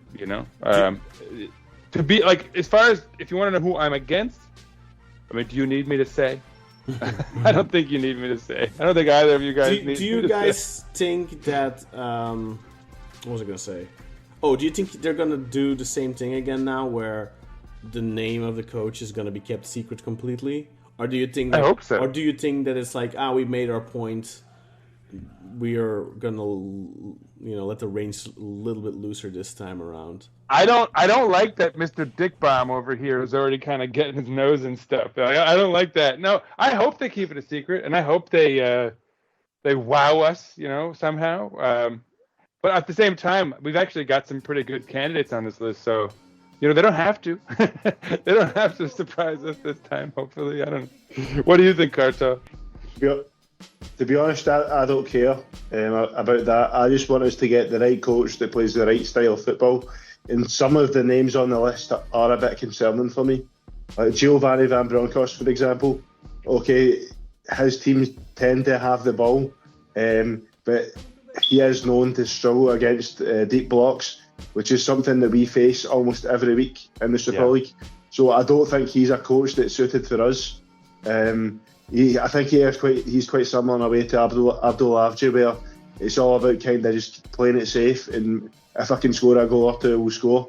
But that's not what we want. So I think if it's going to be a Dutch coach, I'd rather Ruud van Nistelrooy, but obviously he's got not too much experience. It's just 1 year at PSV, but the positive about him is in that 1 year at PSV, he was known to play a good, attractive brand of football, and also he won the Dutch Cup as well.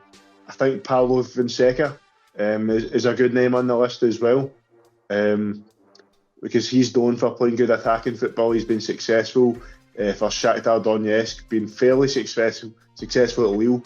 Not majorly successful, but he's done well enough that he's been there a few years and have not had any bad seasons. He was okay at Roma as well. He's done well at Porto, so I think he could be a good candidate for us. But I think Niko Kovac, I don't know if he'd suit us too well either. It seems like a coach who has a big name, but I can really just remember him flopping at Bayern Munich. That's the only thing I can really remember about him, so I don't know how suitable he is. Although you would imagine, I mean, I'm not too familiar with him either, but you would imagine if he got the job at Bayern, he's not going to be a pragmatic coach, right? Like, that's not something Bayern are known for playing pragmatic football. That's true, yeah. So you do when I hear the name Niko Kovac, I think of the guy from GTA. Was it 3 or 4? Niko Bellic, yeah. Which is just weird. But I don't know the name, and again, I could get behind it. Now, one point worth mentioning as far as Ruud van Nistelrooy or Giovanni van Bronckhorst, but I think given that Van Nistelrooy maybe plays more of the type of football we're looking for, he does have a big enough name, obviously not as a manager, but as a player, that I think any of the rotten apple talk. I think a lot of guys would be keen to impress a guy like that, right? Like he's right. More he's so such than a Santos, cool, I think. People would be like, "Ooh, like because, this guy's." Yeah. Plus, exactly. he could actually, he would maybe a guy like Van Nistelrooy would be really good for someone like Semih, to evolve into a more elite striker. And teach him a couple of things. You could definitely imagine that Van Nistelrooy would be able to bring him in a couple of things. Think about like the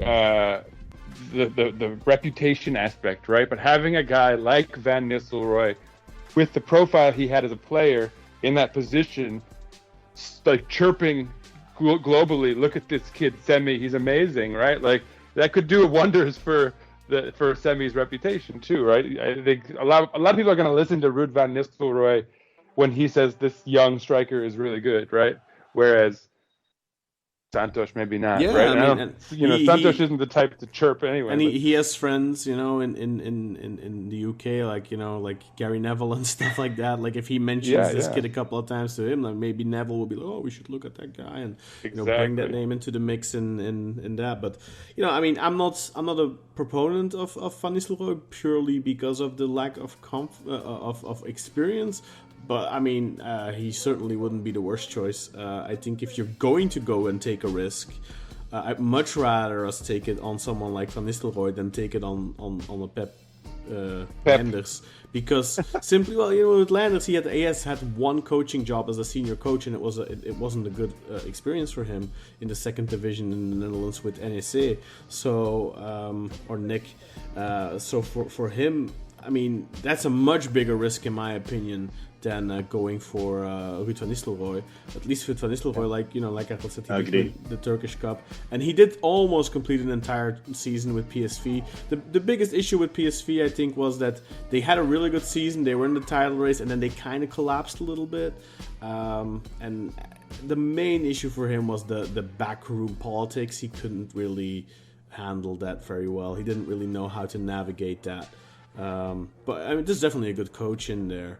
He did really well with the PSV youth team as well, with Young PSV, and before that as a youth coach he did really well. So there's definitely a potentially great coach in there. And if you think about it, that's like for a guy who goes from player to coach, right? He's going to know the tactical side. He's going to know the sort of on the pitch stuff pretty well. There's not going to be much transition there. But I think certainly the transition as far as dealing with the board at that level, right? Like that's going to be the learning ropes that that's the experience you're building as a manager as far as like learning how to handle management and like cater to the board and cater to the fans and cater to your players, right? That kind of balancing juggling act is like, so, maybe he's not ready yet, but then on the other hand, he's now theoretically learned from this experience. So the thing is, what I think that's the learning curve for someone like Van Nistelrooy, he's not going to take the job unless he has a really good feeling about it. Because with Van Bronckhorst, he has had enough success in his career already that you could make the argument, okay, if this goes wrong, he might be able to rebound, although he has had the Rangers experience, which, okay, he did get to European final, which is a great accomplishment. But Van Bronckhorst is also kind of in a position of he can't really afford a second mishap in his coaching career. So I think both Van Nistelrooy and Van Bronckhorst are in a position where they're going to be very picky about it. Because and understandably so, and it's a positive thing. I think it's much better than a coach that's just willing to take any job, because they just want a payday. That's not the case with Van Bronckhorst and Van Nistelrooy. Their first priority isn't the payday. Their first priority is enhancing their coaching careers, and that is good because they're hungry, they're young. Yeah, exactly. Yeah, they have more pressure to succeed. Like Santos was basically like, I need to kind of get my feet wet again. I think with Santos is more like a thing like I've been coaching my entire second part of my life. I don't want to retire yet, and I want to keep going. And the Poland experience was bad. Let me try, exactly like you said, let me dip my feet back into club coaching a little bit. But he's probably going to go to Greece now, either coach the national team or maybe a club or something. He'll find work. I think there's a difference there for sure. Like he had a sort of hunger as well to get back in the club coaching thing, but at the end of the day, he was 70 years old or whatever. There's a big difference with young ambitious coaches like Van Nistelrooy and Van Bronckhorst who they're at the start of their coaching careers. Van Nistelrooy more so than Van Bronckhorst. And I do agree with Kartal though. Van Bronckhorst's football style, that's not really what we are looking for. I don't think as poorly of it as Kartal does. I think it's not Santos. It's not terrorist football. It's organized. He is really good at man management. I guess the one of the things you hear from his former players that he's super good at that. It's also something he says himself. I focus a lot on that. I'm talking to the managers, talking to the players. Sorry. So that's something that he's really good at. So that could potentially be good to rehabilitate some of the players that are going to be here next season that are suffering from that rot. he might be able to get them back in. But, I do agree with Kartal that he, profile-wise, football-wise, it's not exactly what I think most of us want. And after Santos, I don't think the board can afford another coach that isn't perfect profile-wise. I think with Van Nistelrooy, in terms of the football he plays, that's perfect. That's what you want. If he flops, but at least you didn't bring in another Valérien Ismaël who didn't suit the club. He didn't bring in another Santos who didn't suit the club. I don't think we can afford to bring in another coach that doesn't exactly play the type of football we want to see. And I think we don't necessarily have to play super offensive, attractive football. I think there's also an argument to be made that Beşiktaş can also play a little bit more... pragmatically? No, more fighter football. I think that's also okay. Not to the levels of a Simeone or Mark van Bommel, but like a little bit like Bielsa maybe, like something like that. That is also acceptable, I think, for our fans. Passion is the most important part for our fans. I think that there's passion. I mean, if you look at the last 20-30 years of Beşiktaş, it has far from always been attractive attacking football. We have very often had more fighting football, more, like the Pascal Nouma days, for example. That wasn't necessarily the most attractive football we were playing back then. Under Lucescu, we weren't playing super attacking football either. We were playing more organized, I think more closer to what Giovanni Van Bronckhorst plays, stuff like that. That's interesting. Yeah, I mean, that was a kind of golden era for us too. Yeah, but ironically. But we can't afford to bring in a coach that everyone knows going in, this is not a right fit. We can't afford to do that again. And I also don't think we can afford to take a massive gamble like with Pep Lijnders. That is not okay.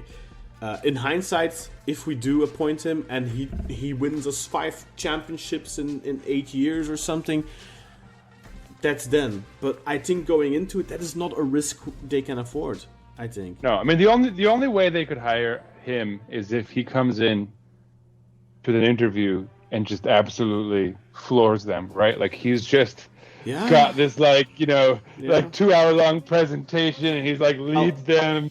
I'll put it this way. I'll put it this way.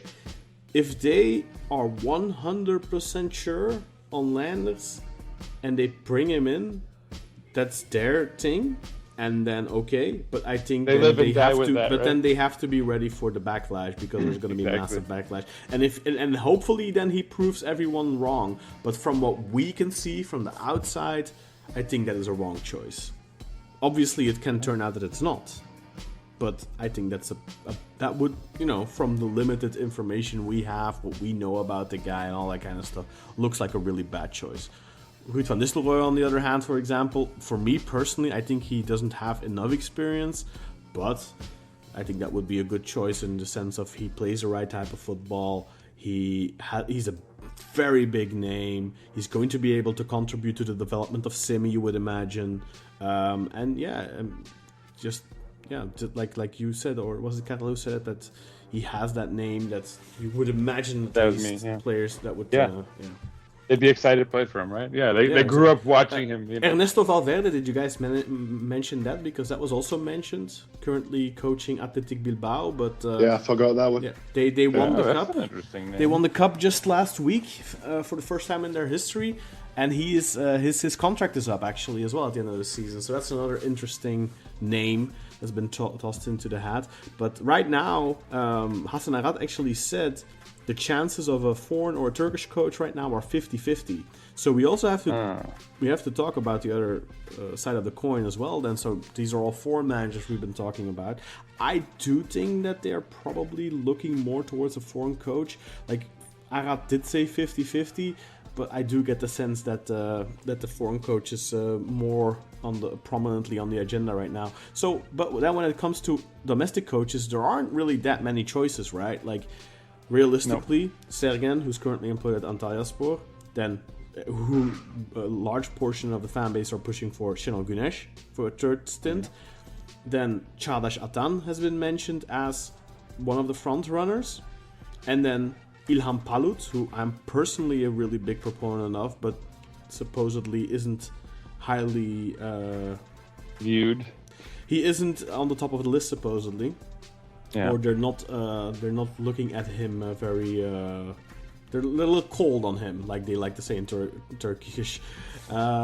So yeah, I don't know what you guys think about that. I know what you think about it. I know what you think about it, Sinan. But I'd like to hear what Kartal thinks about it from those four names. Kaan, I've spoken very little about İlhan Palut or Serdar Atan, to be honest. You know how I feel about previous coaches, but that's Kartal, let's hear you first though.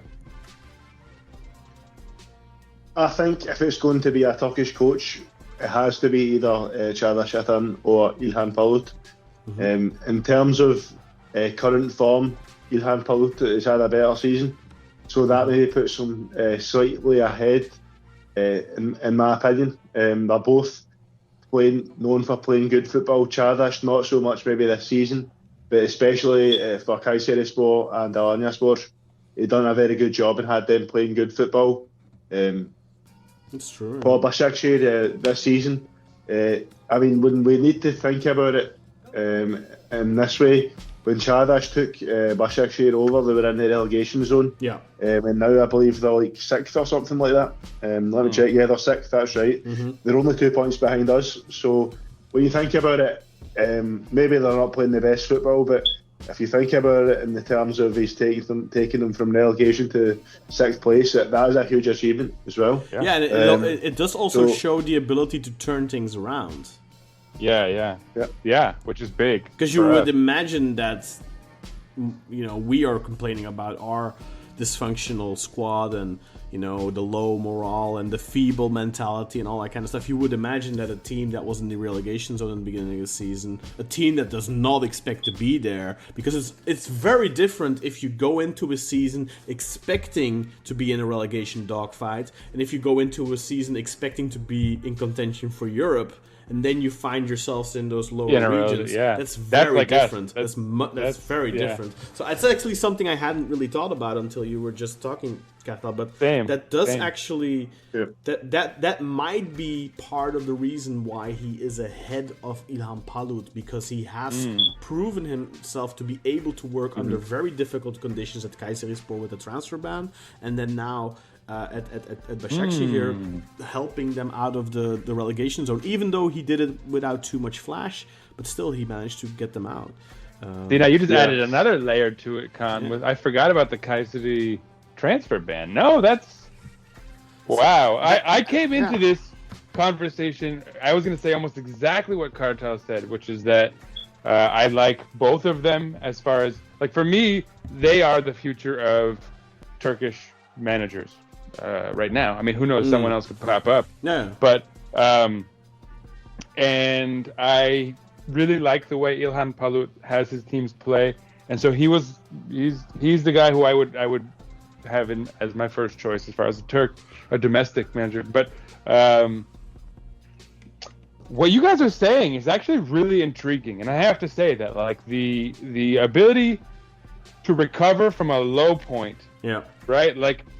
Because there's so many layers to that. It's not just you got to play a certain way on the pitch with a certain amount of confidence. You have to, assert yourself here or there. But there's so much of it is psychological, and it really speaks to his ability as a man manager, right? Like, which it does. As far as the older Turks that are on our list, especially Şenol, that's in particular for the Kayseri situation. Huh? Like, imagine that dressing room. They haven't been able to refresh that dressing room in 2 years, and he kept those guys focused. He kept them going, and he avoided relegation with them, which is a big feat. So, I mean, I'm starting to talk myself into it a little bit as well. I know, you all know, I'm a huge İlhan Palut fan. And I think that what İlhan Palut has accomplished in his career is more impressive in the sense that he managed to get Konyaspor out of a slump back into Europe, qualified for Europe. Now he's in a European position with Rizespor. He did well at Göztepe. Let's not forget Göztepe when he was there. His point average wasn't great, 1.26. It's not super impressive, but he kept them in a respectable 10th position. And let's not forget, after he left Göztepe, they relegated. Now, after Konyaspor dismissed him because he had criticism on the coaching carousel in Turkey, how basically as long as you have a big name, you always get jobs. And if if that hasn't been proven by Emre Belözoğlu rebounding and instantly getting a job at Ankaragücü as soon as he was booted at Basaksehir, even Mert Nobre got a job. Like, how does that? I mean, look, Burak has zero experience. He got a job straight away in the Super League. Zero experience other than a couple of games as a head coach for us, and then a few months as an assistant coach. Burak is literally the most inexperienced coach if you think about it, and he instantly got a job in the Super League. So that is something that is worth criticizing, I think. Sure. And he was fired for that, İlhan Palut, despite the fact that he took them to Europe. And where are they now? In the relegation zone. Konya are most likely going to relegate this season because they fired İlhan Palut. And the same thing happened with Göztepe. Not because they fired him, because obviously he went to Konya, he took that next step in his career, but they couldn't find that magic after they lost him. And then of course with Hatayspor, he won the Birinci League and promoted them to the Super League for the first time in their history. So the thing with İlhan Palut is he's only had success in his coaching career. I really like that about him. Yeah, that shouldn't be a negative, right? But the same thing can be said about Çağdaş. He has only had success in his coaching career.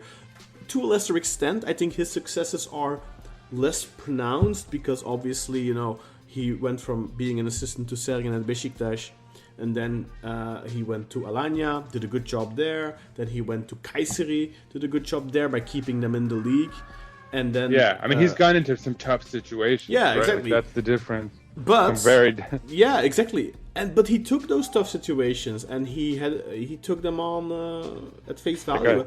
As well, making that step from Kayseri to Basaksehir, that wasn't necessary. I mean, it was a step up for him, but it wasn't an easy situation to come into. And for his young coaching career, that was a big risk, I think. For sure, he probably could have just waited till the next, position with the big three or four opened up. Could have comfortably finished out the season with Kayserispor. Yeah. And just kept them in the league, because look where they are now. They're still in an okay position. They're probably not going to relegate. That's all because of the foundations that Çağdaş laid down there. He could have easily had a comfortable season in mid-table with Kayserispor. But he chose to take a risk and go to Basaksehir and fight relegation and get them out. Shows ambition on his part too. It shows confidence. It shows a lot of confidence in himself. So yeah, I don't know. It's a tough one. I think İlhan Palut plays really good football. He has done amazing. Has done an amazing job at all the clubs he's worked at. But if you think about it a little deeper, Çağdaş has as well. He's also done an amazing job. And contrary to, other than Göztepe, I think Göztepe may be a somewhat comparable situation with Kayserispor. Not as much, because obviously they didn't have a transfer ban. But, going to Göztepe wasn't necessarily... that was a difficult situation also, because they knew we were going to fight relegation. But other than that, Konya, he had, that was Ambition Europe. Riza was never the Ambition Europe, was also the ambition, I think, stay in the league, and obviously did a fantastic job there. So, yeah, I don't know. It's a tough one. Two good options. I went into this thing like 90-10 as far as like for Palut. Now I'm like maybe 50-50, honestly. You guys did a good job of selling me on Çağdaş. Another criticism people have of İlhan Palut is after that his A plan doesn't work, he doesn't really have much of a B plan. This isn't my personal opinion, but it's just an opinion I've seen thrown about a lot on social media. Whereas Çağdaş has shown more flexibility in his tactics and being able to adjust more in different situations and different types of games. That's an opinion, not of my own, but one that I've seen echoed a lot throughout social media. So I don't know what you guys think about that. Yeah, I mean, I can't say I've watched enough of İlhan Palut to know. I mean, in a way, based on how much success he's had, you might argue he hasn't really needed to revert to a plan B, which could just be like a lack of necessity rather than like an actual lack of ability. But I don't know.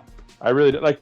Honestly, I'd be willing, because for both of these guys, it's a step up, and it's like the first job where they'd have that much pressure and scrutiny, right, with Beşiktaş.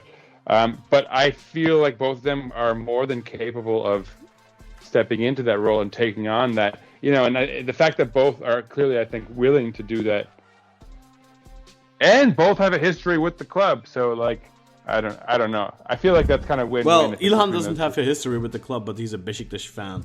Sorry, well, that's right. Yeah. That's what I meant. And Çağdaş obviously has the history with the club as a player and also as an and assistant coach. manager. Yeah. So I don't know, man. I like them both, honestly. I mean, do I prefer a foreigner?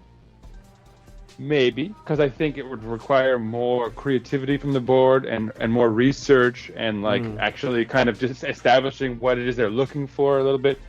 But if we end up with one of those two Turks, that'd be okay as far as like a plan B, right? What do you prefer, Kartal, a Turk or a foreigner? I think we need a foreigner just now, Kaan.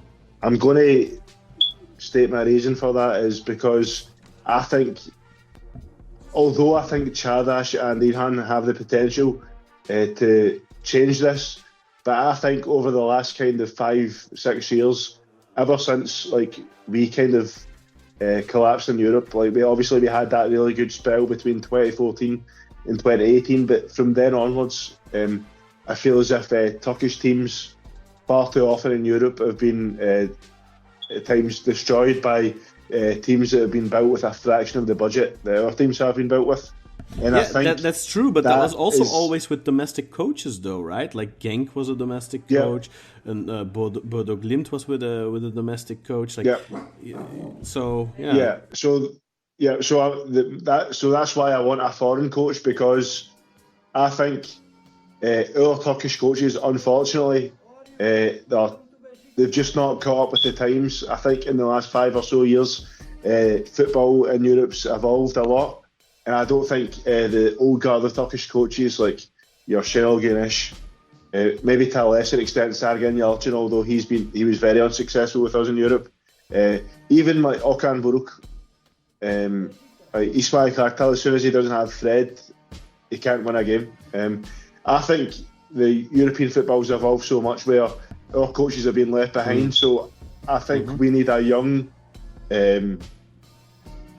coach, a young foreign coach that's offensive-minded and knows modern football and the modern training techniques to really bring in a new age in Turkish football. And I think that they should be allowed to have the chance where they're allowed to develop a project. Because I think that's only going to not just benefit Beşiktaş, but also benefit Turkish football in the long term, because the last 5 or 6 years we've not been doing good enough in Europe, and I think our coaches being tactically incompetent and left behind the times in Europe is a big reason for that.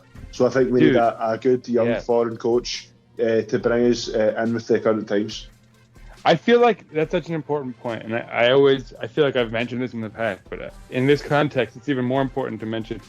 The game has shifted so much in the last 5 to 10 years, and like how we understand it positionally, lines shifting, right? Like the whole kind of way that we envision the sport being keeps played. Reinventing football, and everyone keeps copying what he's doing, and it just depends, It just depends on what pace you are able to copy it at, if you're successful or not.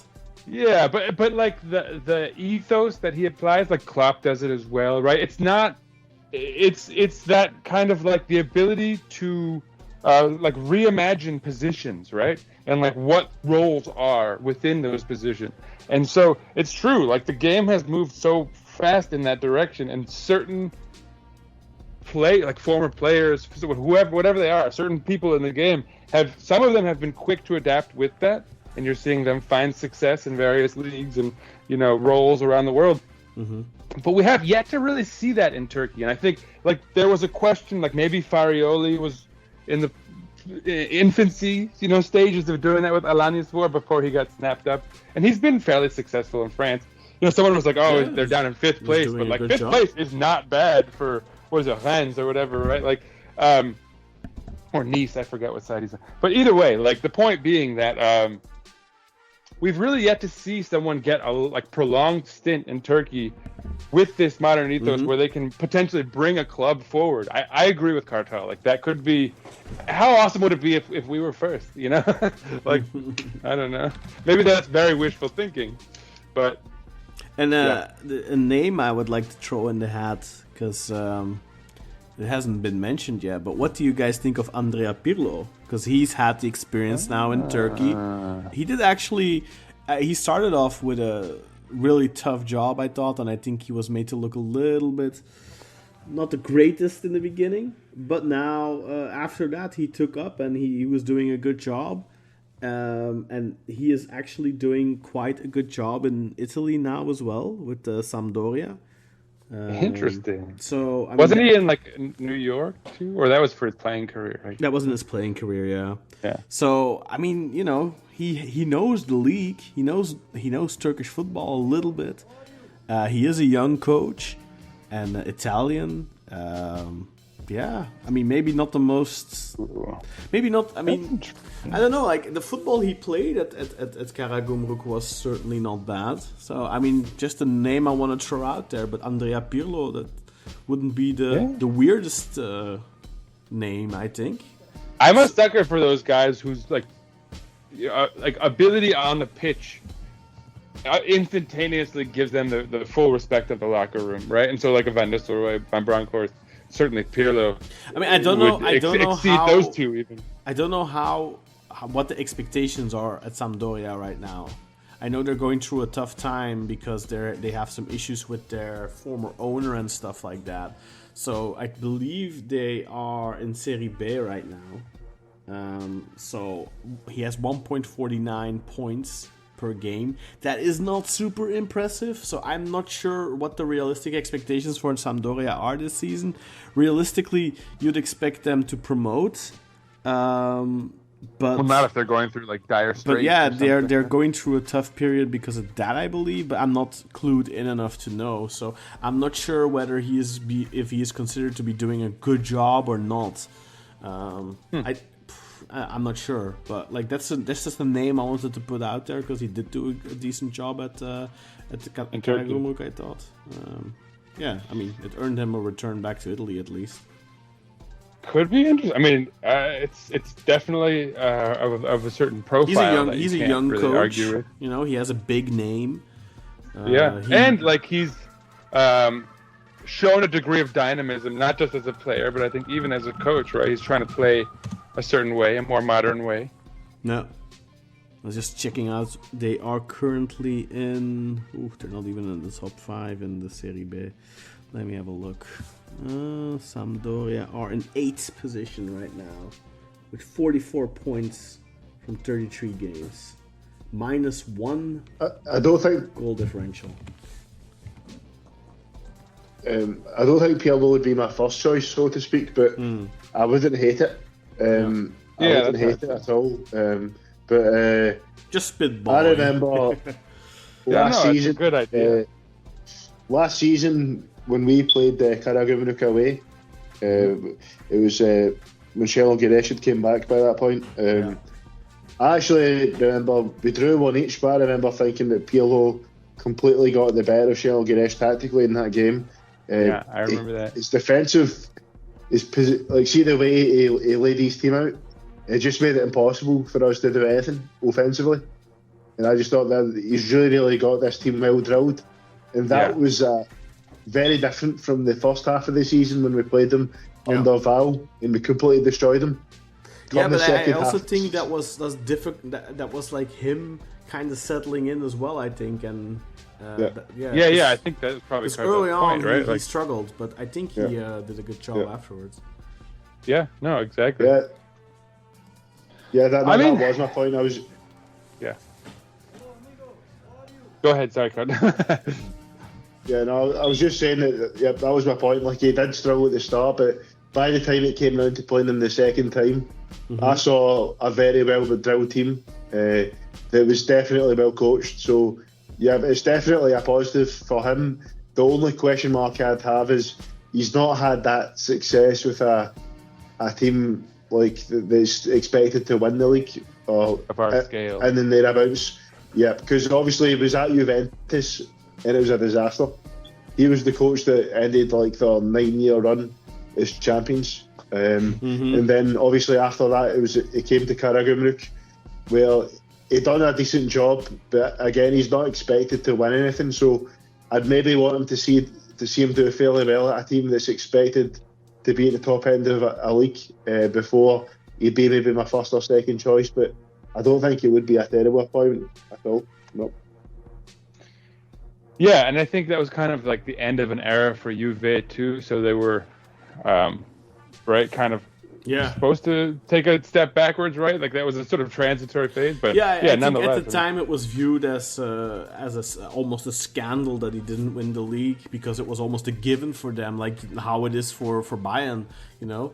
But then I think we're a little bit more removed from that happening. I think Juventus we're probably always gonna have that slip off, and they haven't won since, right? So I think Anyway, but I mean, there are a ton of interesting names that could still pop up between here and then, and that's probably good news too. Is that like really we still have a good, I'm gonna say 2 months until we really start getting concrete information about this.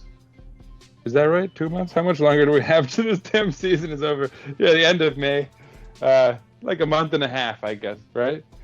So that's when I think, like, in about a month's time, these rumors will really start heating up, because it'll be crunch time. They're going to have to be making a decision. But for now, it's fun to hear these names. I mean, one positive, I think, maybe we can all agree, with the exception of, obviously, the former managers that we just can't seem to avoid being constantly linked with. Most of the names are kind of intriguing, right? I mean, I think from what I'm hearing from you guys, the one you're least impressed with is Giovanni van Bronckhorst. But I think I've heard both of you say slightly positive things about him too. So like, there's no like pure dud. I don't want to be negative about him, because I think he is actually a good coach and he's a great personality, a great guy. I've watched some interviews with him. I know people who actually have been able to talk to him, and they tell me he's a fantastic person and all that. He was a favorite teammate of a decade of players, because he played on huge teams. I don't think he would be the worst appointment if it would have happened when Santos got appointed. I just think that his profile isn't a perfect match, and I think if you give him a good team, he's gonna do decent enough. I just don't know if on the long run he's gonna be able to build and win. He did that at Feyenoord. He built and won. But it's pretty good. That's pretty. But then at the Rangers, he had a good first season, but then the second season wasn't very good. So I don't know, because like I'm obviously I follow our mutual friend Nadim, who's the Ankaragücü fan. I follow him, and I get a lot of Rangers tweets in my timeline because of that. Yeah, I don't know if you know, but he's a big fan of Giovanni van Bronckhorst. He's a fan. But I get a lot of those tweets about Rangers, so I read a lot of the tweets, and I see how they are shitting on their squad as well, and they seem to be having a similar situation where they kind of have a dysfunctional locker room, maybe a little bit little spoiled, a little rotten here and there. Like I've seen some tweets like, oh, these fucking cunts. They got Beal fired, and then they got Gio fired, and now are they trying to get Clement fired now and stuff like that. So it's I hear that's possible now. They might actually succeed. So I'm just saying, like, there's clearly some issues there as well with their squad. So how much of it was Giovanni van Bronckhorst's fault? How much was it just poor squad building? I don't know. I'm not a Rangers fan. I don't follow it closely. I know most of us, Jan and Kartal's friends, are Celtic fans. So, right? Kartal, like most of your friends are Celtic fans. So they're going to have a bit of a biased opinion on it. They're going to be like, Giovanni van Bronckhorst is just a bad coach. But then when you ask a Rangers fan, they're probably going to be like, they might say something like, the club did a horrible job at building the squad. Like, that's what Nadim is mostly critical of the club and the organization. But the caveat, the flip side of that is, we have those same fans who say the exact same thing and excuse everything Şenol Güneş did wrong. They excuse everything by, well, it was Ahmet Nur Çebi. Everything was Ahmet Nur Çebi's fault. So, I don't know. It's so difficult to go off of fans' opinions because it's so biased. Because we all have our biases, they all have their biases. So, I don't really know about Giovanni Van Bronckhorst. I know he did a fantastic job in the Netherlands. He built that Feyenoord team. He won the league for the first time since 1999. That is not a small feat. Arno Slot has won the league last season with Feyenoord, but Van Bronckhorst was the one who got them over that hump. Despite that, they also brought in Dick Advocaat towards the end of the season when Van Bronckhorst was coaching them to help him get the team over the hump, because manage expectation. Well, manage egos. There was a little bit of a notion of does Van Bronckhorst need a little bit of help to cope with the pressure and that kind of stuff. And that is always something I have personally been afraid of with Van Bronckhorst, because I don't know how much of that was true. That was stuff that was being yelled in the media at the time, that Van Bronckhorst, that at Feyenoord they felt that Van Bronckhorst needed help with that to cope with the pressure. I don't know how much of that is actually true. I wasn't there. I wasn't in the locker room. I wasn't, But that is something that I think puts a little bit of a damper on that big success he had at Feyenoord. And then, of course, with the Rangers, he did a fantastic job in Europe. But then in the league, it didn't really go their way. And they came off of a league-winning squad from Gerrard. So, I have my doubts. They were 4 points ahead of Celtic when he was appointed. So he blew a 4-point lead. Yeah. And he got absolutely destroyed in some of the Old Firm games as well. Yeah. But Ange Postecoglou had his number. That hasn't changed, though. And to be fair, Ange is a great coach as well. So for him, he's having a great year with Tottenham. He is having a great year with Tottenham, despite the departure of Harry Kane. So, I mean, that's a great coach. To lose against that coach, it's not necessarily a bad. He's not gonna come across a Ange Postecoglou in the Turkish league. Let's be honest. Plus, it sounds like Celtic's on a bit of a run in Scotland for the most part too. I think with Celtic is just they're head and shoulders above everyone. I think in terms of, if you look at their squad and you compare it to Rangers. Yeah, I mean they seem to be just doing better. They have much better recruitment, and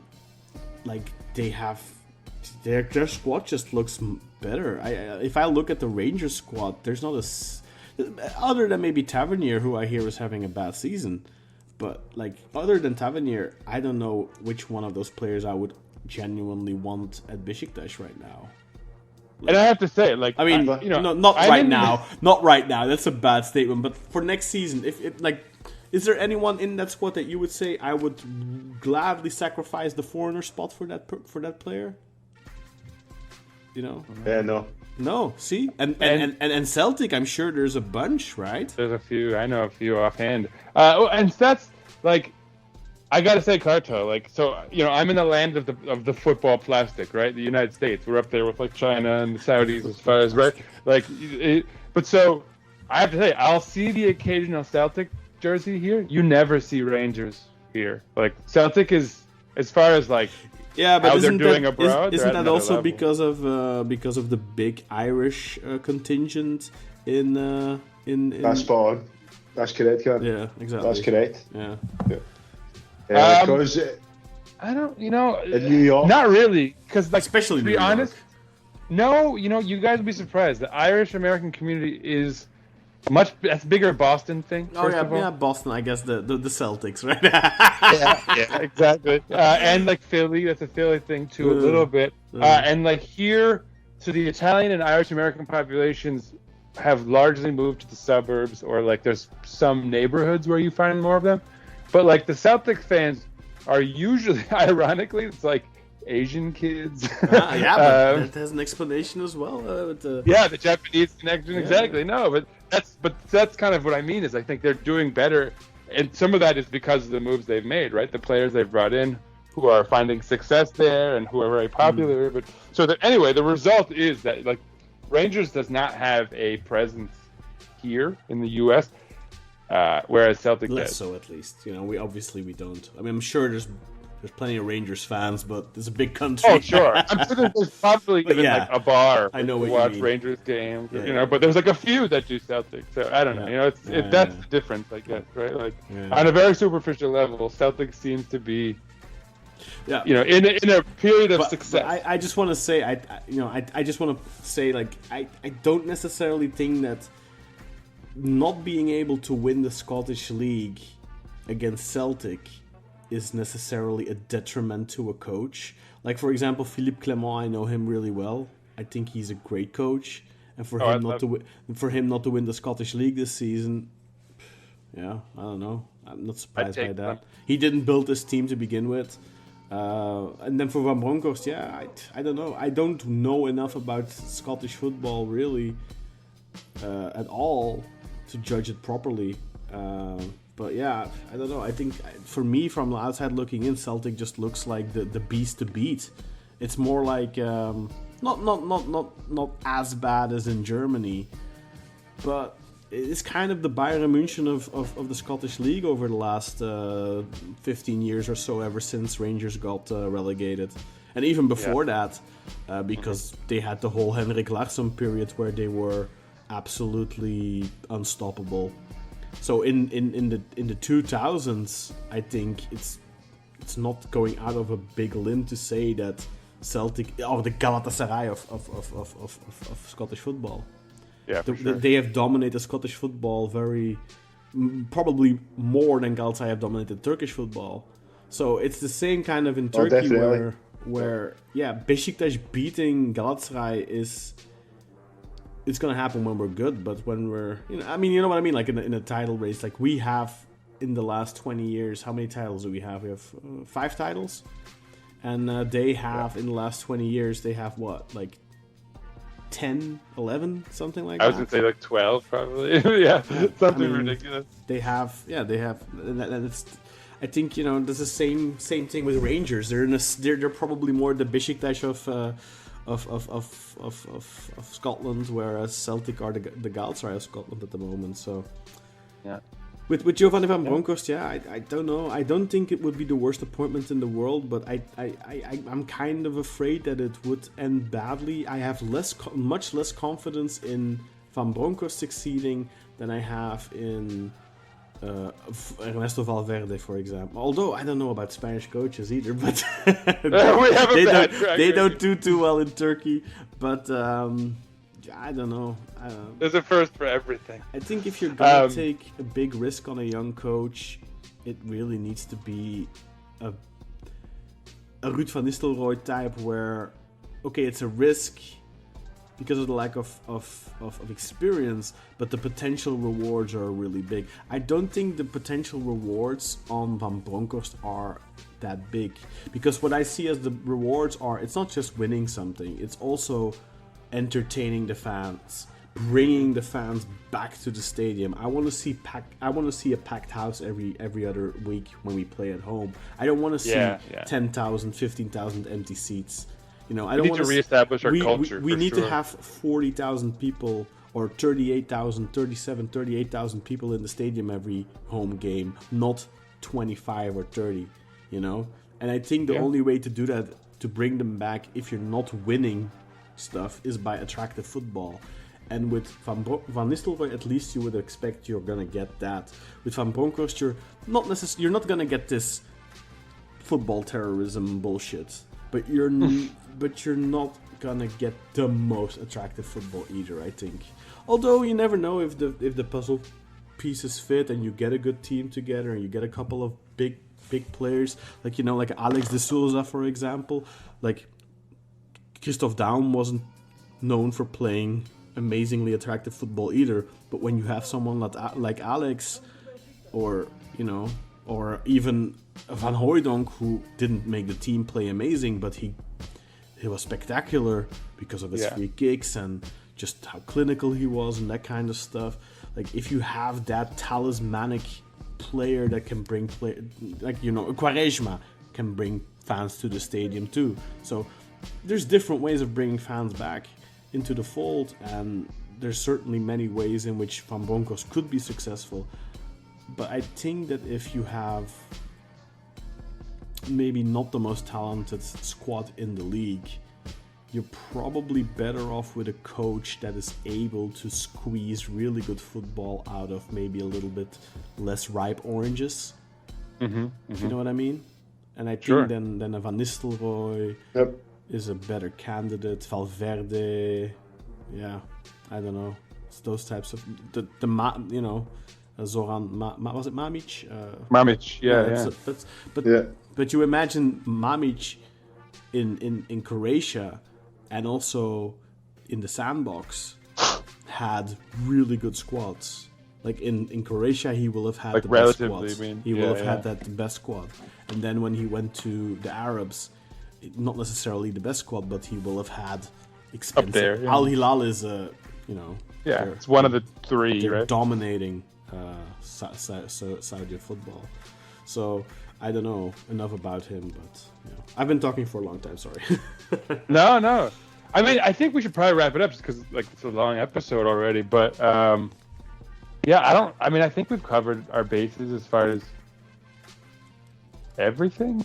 Is there anything else left to discuss? I mean, we could very briefly preview the Ankaragücü match. I mean, I already kind of mentioned how we should talk about the fans and how the majority of the fans on Twitter at least seem to want Şenol Güneş, and then Sergen is a little bit behind in terms of votes on a lot of the polls we're seeing. But then I think Özcan was saying the other day, Kartal, that on other platforms like YouTube, like Bülent Uslu's stream and stuff like that, like the poll results are completely different.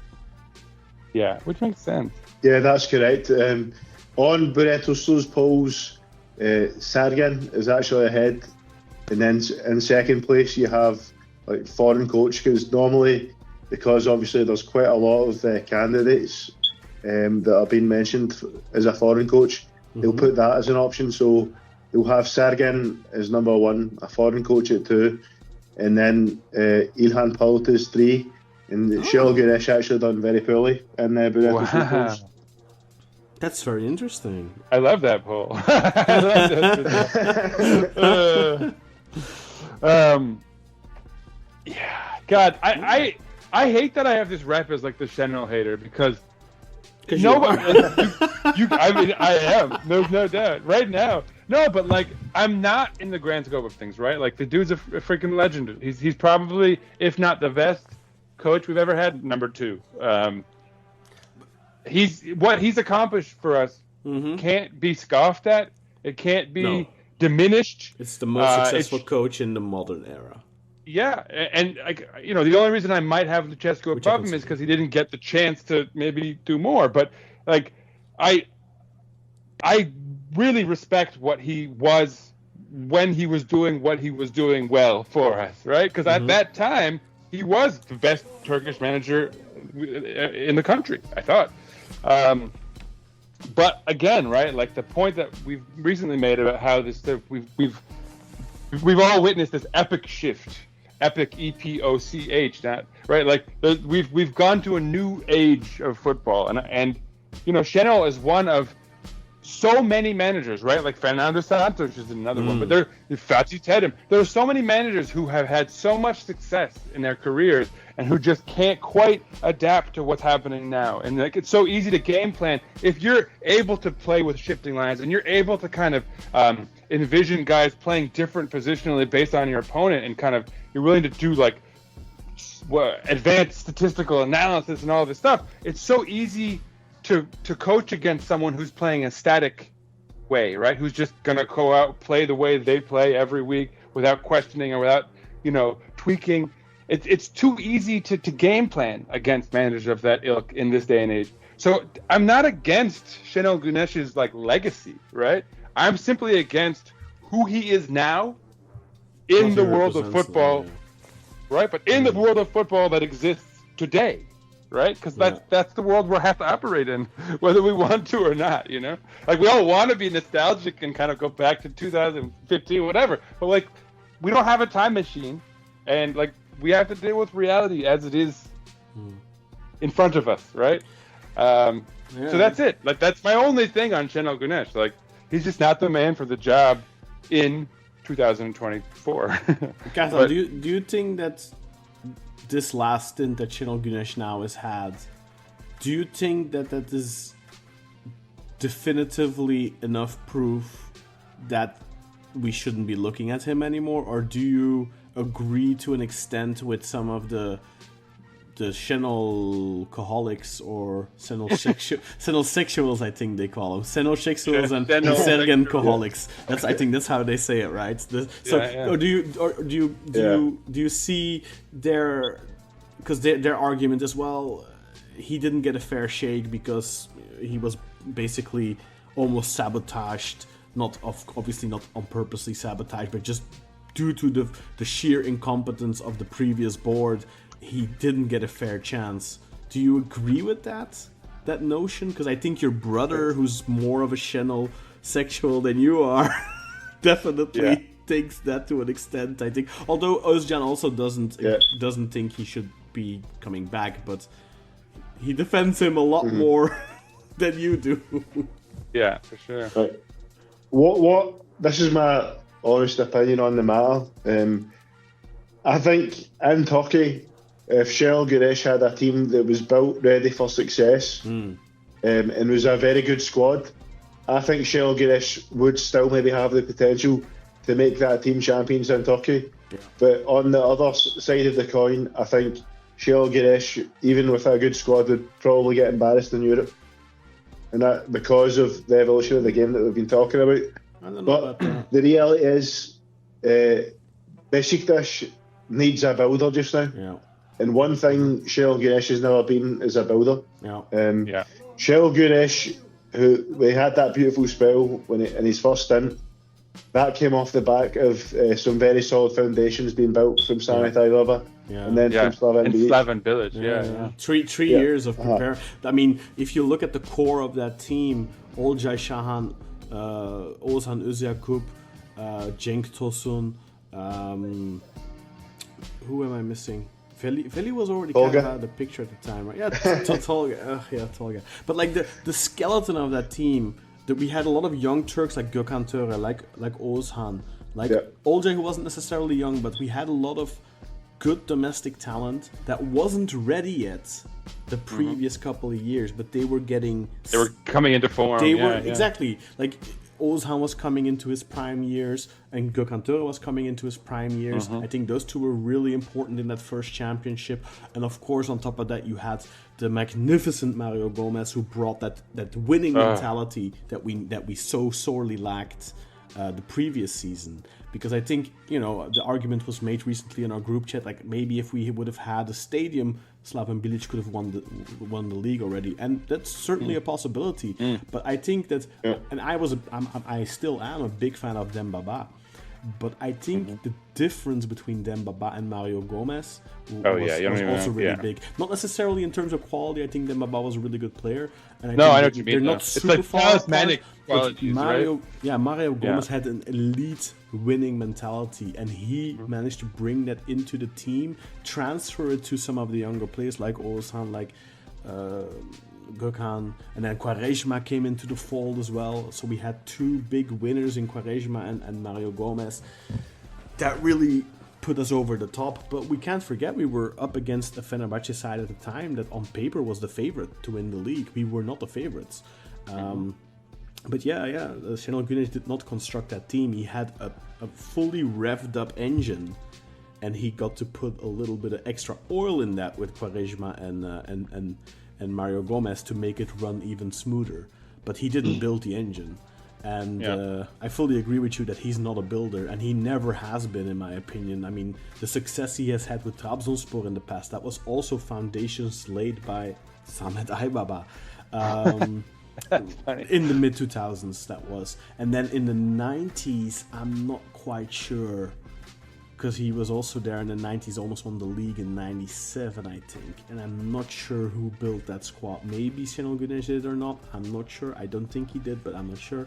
But I know in the 2000s he didn't. I know he didn't build the Bursaspor squad, with which I think he won the cup with Bursaspor, if I'm not mistaken. Or at least he had a good season with them. But that was before he came to us. So he's never really been a builder. And that's something that, for me personally, that is one thing, like even like the biggest Şenol sexual in our group chat, Ilke. The second biggest, I should say. Because Ege Erdogan is a bigger Şenol sexual even, I think. But even Ilke said about, he's not a builder, he just said true. No argument whatsoever, fully agreed. He was riling you up for like 2 hours, Sinan, going back and forth with argument, and then just that one thing is just he couldn't even come up with any nonsense. Zero pushback on that one. And then I wonder when on Twitter, like all these fans, like thousands upon thousands of Beşiktaş fans are voting on this. Like, are they all not seeing that this is like? Ilka said, well, yeah, I mean, okay, if you're going to rebuild, but we have to rebuild. Exactly. I mean, it's not because you're rebuilding that you aren't necessarily rebuilding or building. It's the same thing, right? We have to build a new squad for next season. We have a couple of elements like Semih, like Mucci, and like Al Musrati. And then to a lesser extent, maybe there's a couple of other players that Rasicka could be part of it. And there's a couple of players for sure. But we have to rebuild. We have to build a new squad. We need at least, like 5 new starters at least? Yeah, I mean, right? For sure. Yeah, and then we need a bunch of new players around that as well. We need new guys on the bench, some talent. We need to bring in some talented young kids that, some Gökhan Töres, some Ozan Özyakups, who can then in the next couple of years become maybe those types of players for us. Blossom, yeah. And then we need to bring in a Quaresma, we need to bring in a Mario Gomez, and we need to bring in, this and this and that. Big rumors as well, supposedly, that we are close to signing Mario Hermoso from Atletico Madrid, who's going to be a free agent in the summer. But then, it's surprising to me that so many people are still pushing for Şenol Güneş. And are willing to risk. They're willing to risk another season with him, because, like Kartal said, if he had a primed team ready for him, I agree with Kartal. I think Şenol Güneş could easily squeeze out another title. The problem is, after that, I don't think he could. I think we would go back to a down period, because Şenol Güneş would build. I mean, if he would build, he'd call for the next batch of duds. I just don't see it happen, honestly. I don't think Şenol Güneş will come back, despite the pressure from some fraction, a big portion of the fans. I don't think that Hasan Arat would ever bring Şenol Güneş back in that capacity, at least. Maybe in a different capacity. Maybe he could take over for Samet Aybaba. But then he would be responsible for I don't know an aspect of the recruitment, which I don't want. Like, I was thinking maybe you could bring him as a sporting director, but that's the last position you want Şenol Güneş in. Yeah, you don't want him. Recruitment is arguably his worst aspect. Yeah, those little philosophical statements. I mean, Samet Aybaba is already like a little too aggressive with some of his commentary. Şenol Güneş would probably be so much worse than he's right, but he's absolutely right. It's just a question of like, do you want to say that right now? Yeah, exactly. What's your take on that, actually, Kartal? Do you think he puts his foot in his mouth too much, Samet Aybaba? I think Samet Aybaba is doing a very good job just now with the youth and making sure that the promising young prospects in our academy are signing professional contracts that isn't going to lead to them leaving like Emirhan did. If you noticed, a big part of the Semih's deal is the fact that there's no release clause. So we don't have to worry about my team in the summer offering a certain amount, and it being purely down to Semi whether or not he goes. So I think he's doing a great job in that regard. But I think in terms of his presence in the media, he needs some media training because his statements they're very unprofessional. It's as if he's just sitting in the Kuratani, you know, where the old Turkish uncles they'll sit, they'll have their tea and coffee and play OK and stuff like that. You know, the game they play with the numbers on the boards, OK? Have you ever heard of that game? Yeah. It's as if he's sitting in there with his friends, just gossiping. Shooting the That's shit. almost the way he speaks. Yeah. That's almost the way he speaks in front of the press. Didn't you tell a story once about one of your friends was sitting with him drinking raki or something? yeah, that's true. Yeah, so one of our friends, me and Özcan's friend from a holiday village in Didim, a boy called Emre, he's a fanatic Beşiktaş fan as well. He, despite living in Ankara, he'll go to every home game. He's that level of fanatical. He said that he was sitting in basically a bar, and he was at a table with Samit Aybaba, and he was telling him his plans about how he's going to transform Beşiktaş, and this was like 2 years ago or something. Yeah. So it shows you that Samit has actually been preparing for this role for a long time. He's been prepping. But I do think he definitely needs some media training because some of his statements are very unprofessional and are doing a lot more harm than they are good. Especially what he said about Quaresma. That was like he made some silly comment saying, "Oh, what am I going to do with Quaresma just now?" He's not wrong. He's though. 40 years old, and he's not wrong. But it's just instead of saying, I mean, realistically, he's 40 years old. Hasn't played in almost 2 years. Like, I mean, yeah. It's just a matter of like. I think there's a way you could say this very artfully. Yeah. And be like, look, Quaresma is such a huge legend, and we'd love to have him back. And of course, have a cup of tea with him and talk. You know what I'm saying? Like, there's something you could say. That's like a little. Of course, better. Of course, 100%. Yeah. I love I love Quaresma, but as a player, we don't need to bring. I don't know. This season, I would have probably taken him. That's true.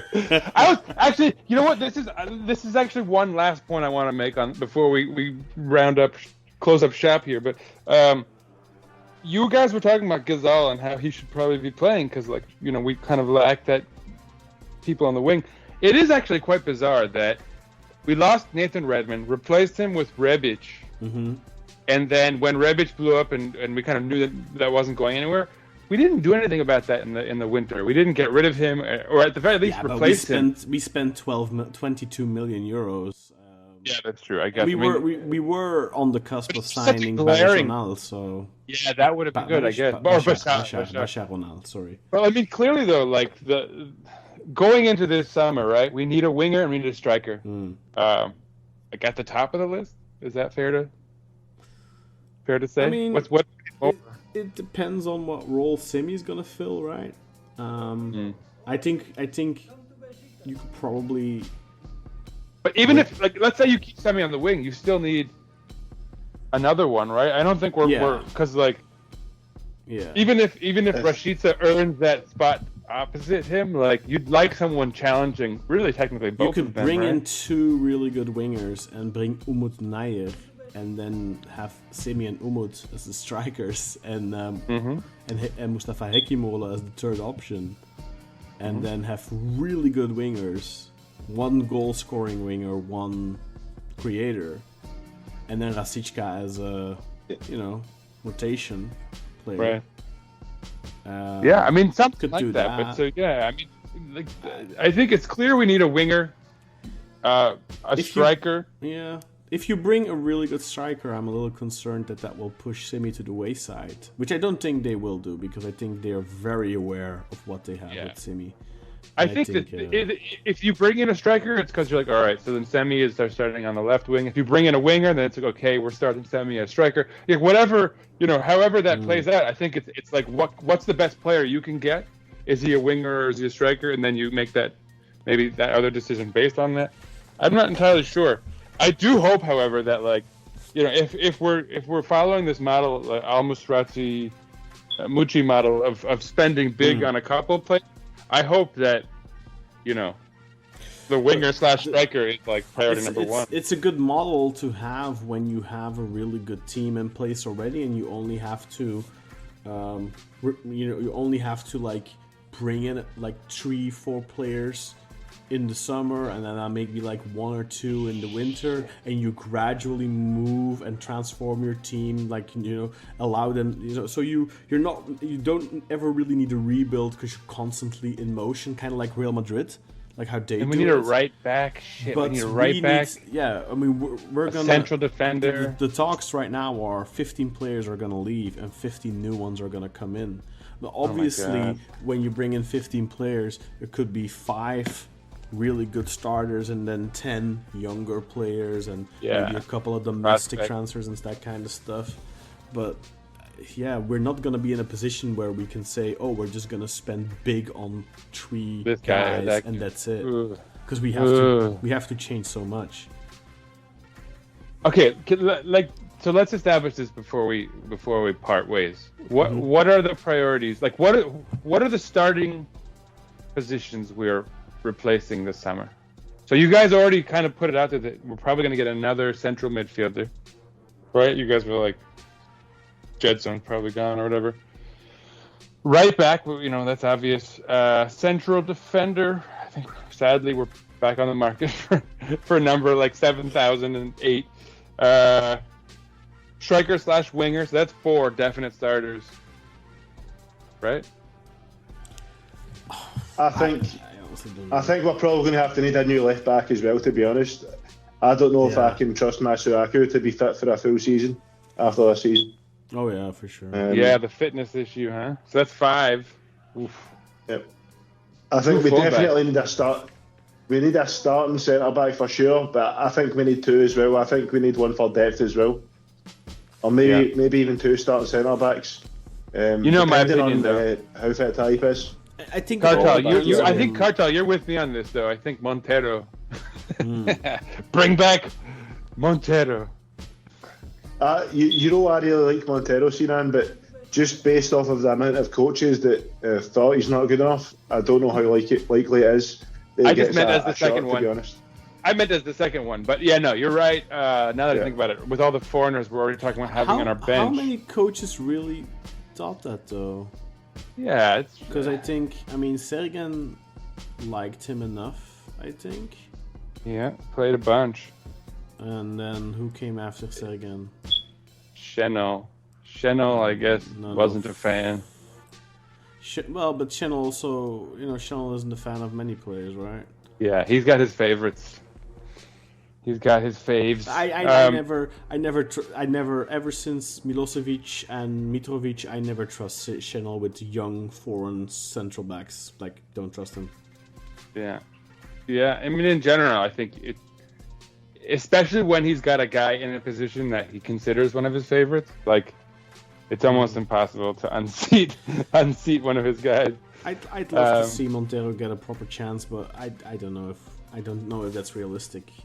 It should be, because he's played a full season in the Portuguese league and has had a good season. He should be an option, but we're not gonna probably see it. No, I was thinking more as far as like, because Kartal was saying we're gonna need to bring in someone for depth, but I mean, I guess it's hard to put another foreigner on the bench there. Do you think Colli will be on the list to leave then, Kartal? Do you think he's going to be moved on? I hope so. I think Colli has to go, to be honest. I think he's not reliable enough. He's always injured and he's had a bad season this year. I mean, we did see last season that with the right partner, especially when he's playing with size, that he can be good, but this year he's been very poor defensively, in my opinion.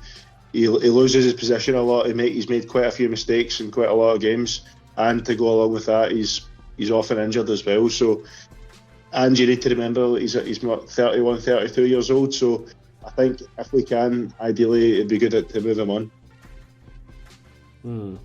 What do you think, Kaan?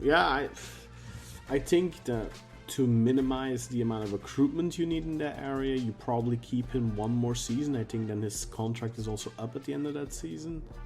And then you keep, obviously, Tayyip. You have Necip.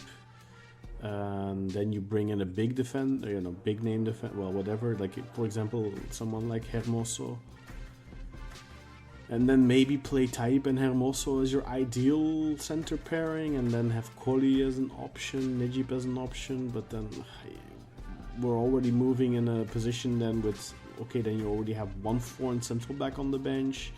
Yeah. You have potentially Montero coming back. That would be 2. We have Amir. I think I'd rather Montero on the bench than Kali. Yeah, for sure. We have right? Amir. Starting as a different Yeah, conversation. but we also have Amir and Ox that are very unlikely to get offloaded in the summer. Amir because he's coming off of an injury, and Ox also same thing. So Amir and Ox are probably still going to be there next season.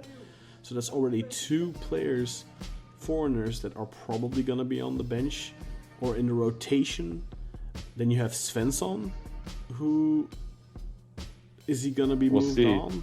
Right. We'll see. That's a big question. Yeah, I mean, there's a lot of questions, man. There's a lot of we have a lot of players that are foreigners that are still under contracts for either a year or longer. That are probably ideally you'd move them on, but are you gonna be able to? I don't know. I think so. That's why Kali might be one we could actually sell before his contract expires for maybe like $2 million or something back to Italy or something like that. This is why I really don't like this new foreign rule. I don't understand why they made it 11, but you can play. They can all play at the same time. But why does it have to be 11? Why can't it just be 14? Then you leave because now you're forcing clubs again. Into play these fucking games. No, you're forcing them into financially annoying situations where you're probably forcing clubs to tear up contracts and pay fees for that, compensations for that. Yeah, unless you're like Galatasaray and you can get like some scrubby, Ordu to like somehow miraculously buy all the guys you don't want or whatever. Yeah, exactly. Like every time they change the foreigner rule, I'm hoping cost these clubs millions. Yeah. I'm hoping when the new TFF is elected that they just scrap the foreigner rule altogether. That'd be ideal. But even if they could keep it at 14 and say you're allowed 11 foreigners on the park, that'd be fine. But ideally, it should be scrapped altogether because I think the whole argument of our Turks need a chance. I think if the Turks are good enough, they'll play anyway. I mean, look at Semih. They will. What a great example. Yeah. Mm-hmm. It's the same. Like this is the same thing in every country. If the domestic players are as good or close to, they will play. Look in England. If an English player is good, he's gonna play over a foreign player. That's every country, because every country has a level of chauvinism. So a domestic player will always play if they're good enough. And it's not even inherently chauvinism. The fact of the matter is that these clubs all have academies. And so at the end of the day, because of the financial restrictions, I mean, Turkey's economy is so messed up that like most Turkish clubs are still going to be relying on a bunch of young Turks to fill out their rosters, no matter what rules you set in place. So Turks are going to get chances. And in a way, the unstable economy and all of these problems we've had kind of almost ensure that it's really not a concern anymore. Put some rules on like League 2 or something. Make them play Turks. Like, so sure, development is so important. But, I mean, frankly, if you really want to help young kids play, put the youth academy teams into the lower leagues of our league and have them play competitively. I mean, there's so many better ways to do this. Instead of doing negative rules of, you're only allowed to have so many blah, blah, blah, you have to play this. And hampering us, really, right? Because against European clubs, we're so hampered by these rules. Give clubs incentives. One way to help the smaller clubs who are also struggling a lot. We've been talking about this in our group lately as well, like the last couple of years because of COVID and because of the Lira and all that kind of stuff. Like obviously the big clubs are suffering, but the small clubs are suffering as well, and the level of the league has arguably gone down because of that. Yeah. And one of the ways you could stimulate clubs to play more domestic players is give them financial incentives to play young Turkish players. If you play a young Turkish player from your academy, for example, every game they play, give them a certain, or if you, not every game, but let's say if you have like I don't know, per 1,000 minutes, an under 21-year-old Turk from your academy plays or something, you get like a certain bonus at the end of the season, something like that. I'm just spitballing here, yeah. but there's positive reinforcement. There's ways to do it. Yeah.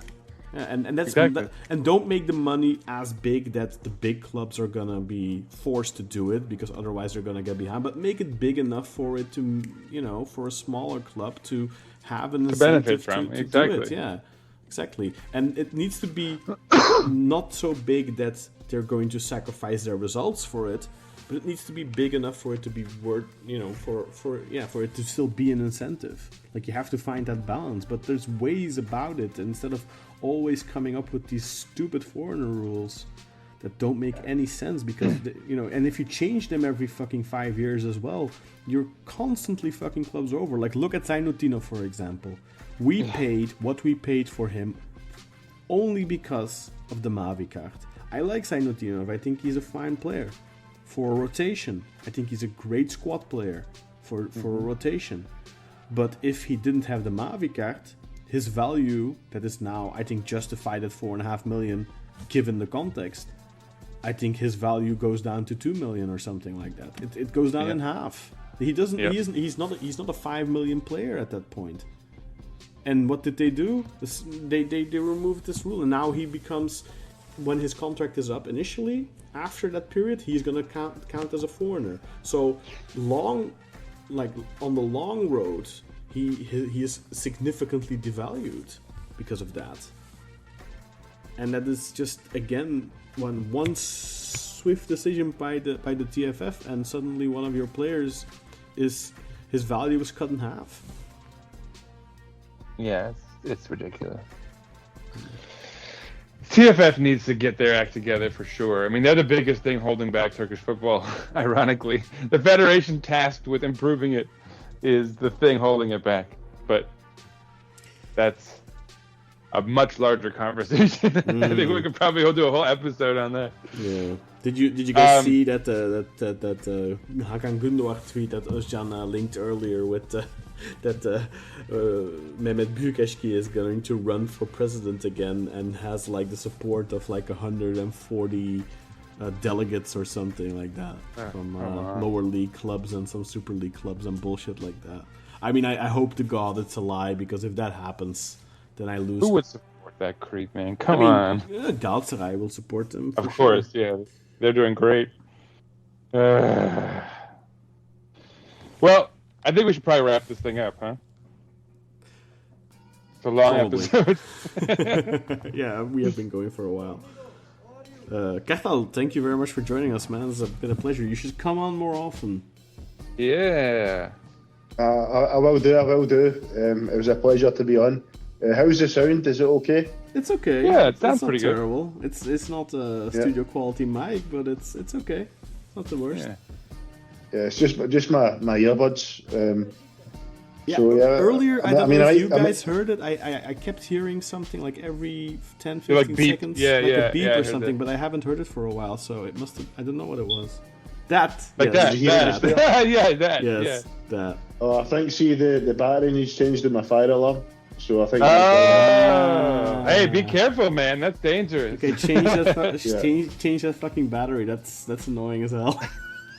It was really annoying me early on. I was like, what the fuck is that? Must be worse for him though. He lives with it, or I guess he's just gotten so used to it now. Kartal probably. I'm accustomed at this point. So yeah. I mean, you hear the noises I hear in New York in the afternoon. I hardly even register that stuff, so I guess you can get used to anything. Yep. Well, dude, yeah, it was awesome having you, Kartal. Definitely Thank you. roll through again anytime. For sure, man. I will it do. would be great to have you on more often. Hopefully, we can get Evran on one of these days as well, because you'll have. Yeah, Yakman. Yeah, for sure. Bring him back. Didn't you have Yusuf on once, Khan? Did I? He did, yeah. I don't know. I remember that, he did. Oh, okay. I don't remember. Oh my god. My memory's horrible. Yeah, we're old enough. It's fair. Yeah. But yeah, we should have like a big Maybe for like 300, Kaan. For our 300th episode, we can get like the whole squad up. Everyone who's ever appeared on an episode. Yeah, maybe we can have a couple of listeners on as well. That would be great. Oh, yeah, that'd be fun. Well, I guess I should probably conclude proceedings with the ever-present. I guess first of all, no, match day on Friday. Tomorrow, right? Tomorrow. When this actually today probably, because I'll be editing this tomorrow. So I was gonna say unless you today, unless you want to do the editing, Sinan, then feel free. It's okay. I don't mind the delay. It's fine. But so for anyone who needs to know, the game is at 1 p.m. for me here in New York. What time is it for you guys? It's 11 almost 11. No, I mean the match tomorrow. Oh. I think it's 6, but I'll have to. It's 6. 6. Oh, it's 7 6 for me. GMT, so it'll be 7 Central European. Yeah. And so what? 8 in Istanbul, I guess. 8 p.m. 8 p.m. in Istanbul. Yeah. It's a pretty late start, but yeah. It's got a Friday kickoff because obviously people have work. Yeah, exactly. And so. Yeah, big game. I mean, sort of, but big certainly as far as like Serdar Topraktepe. At least it's a home game, right?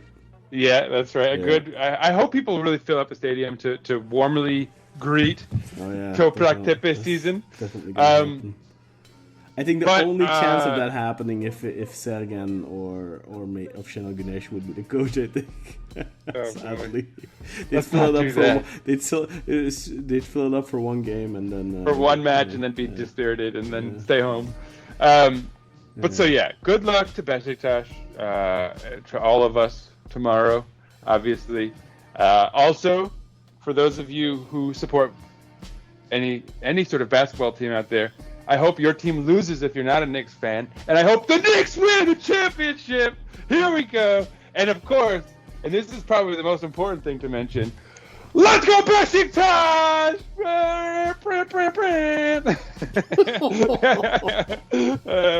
Peace out, everyone. Was that supposed to be an air horn? Yeah. I did. What's the opposite of digital? The original form of the air horn with my mouth. Analog. It wasn't too bad. Right? I feel like I hit the note. Kartal, you say something, bro. We're in the yeah, we're winding down. Your last chance to say the theme song is winding down.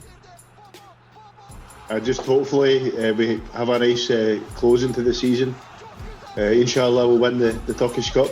And then after that, we'll have a nice summer, and hopefully we'll have a much better season next season than we've had this season. Yeah, almost impossible not to, but I'm not gonna. I don't want to go out on a limb because you never know. We probably thought last season or this season that we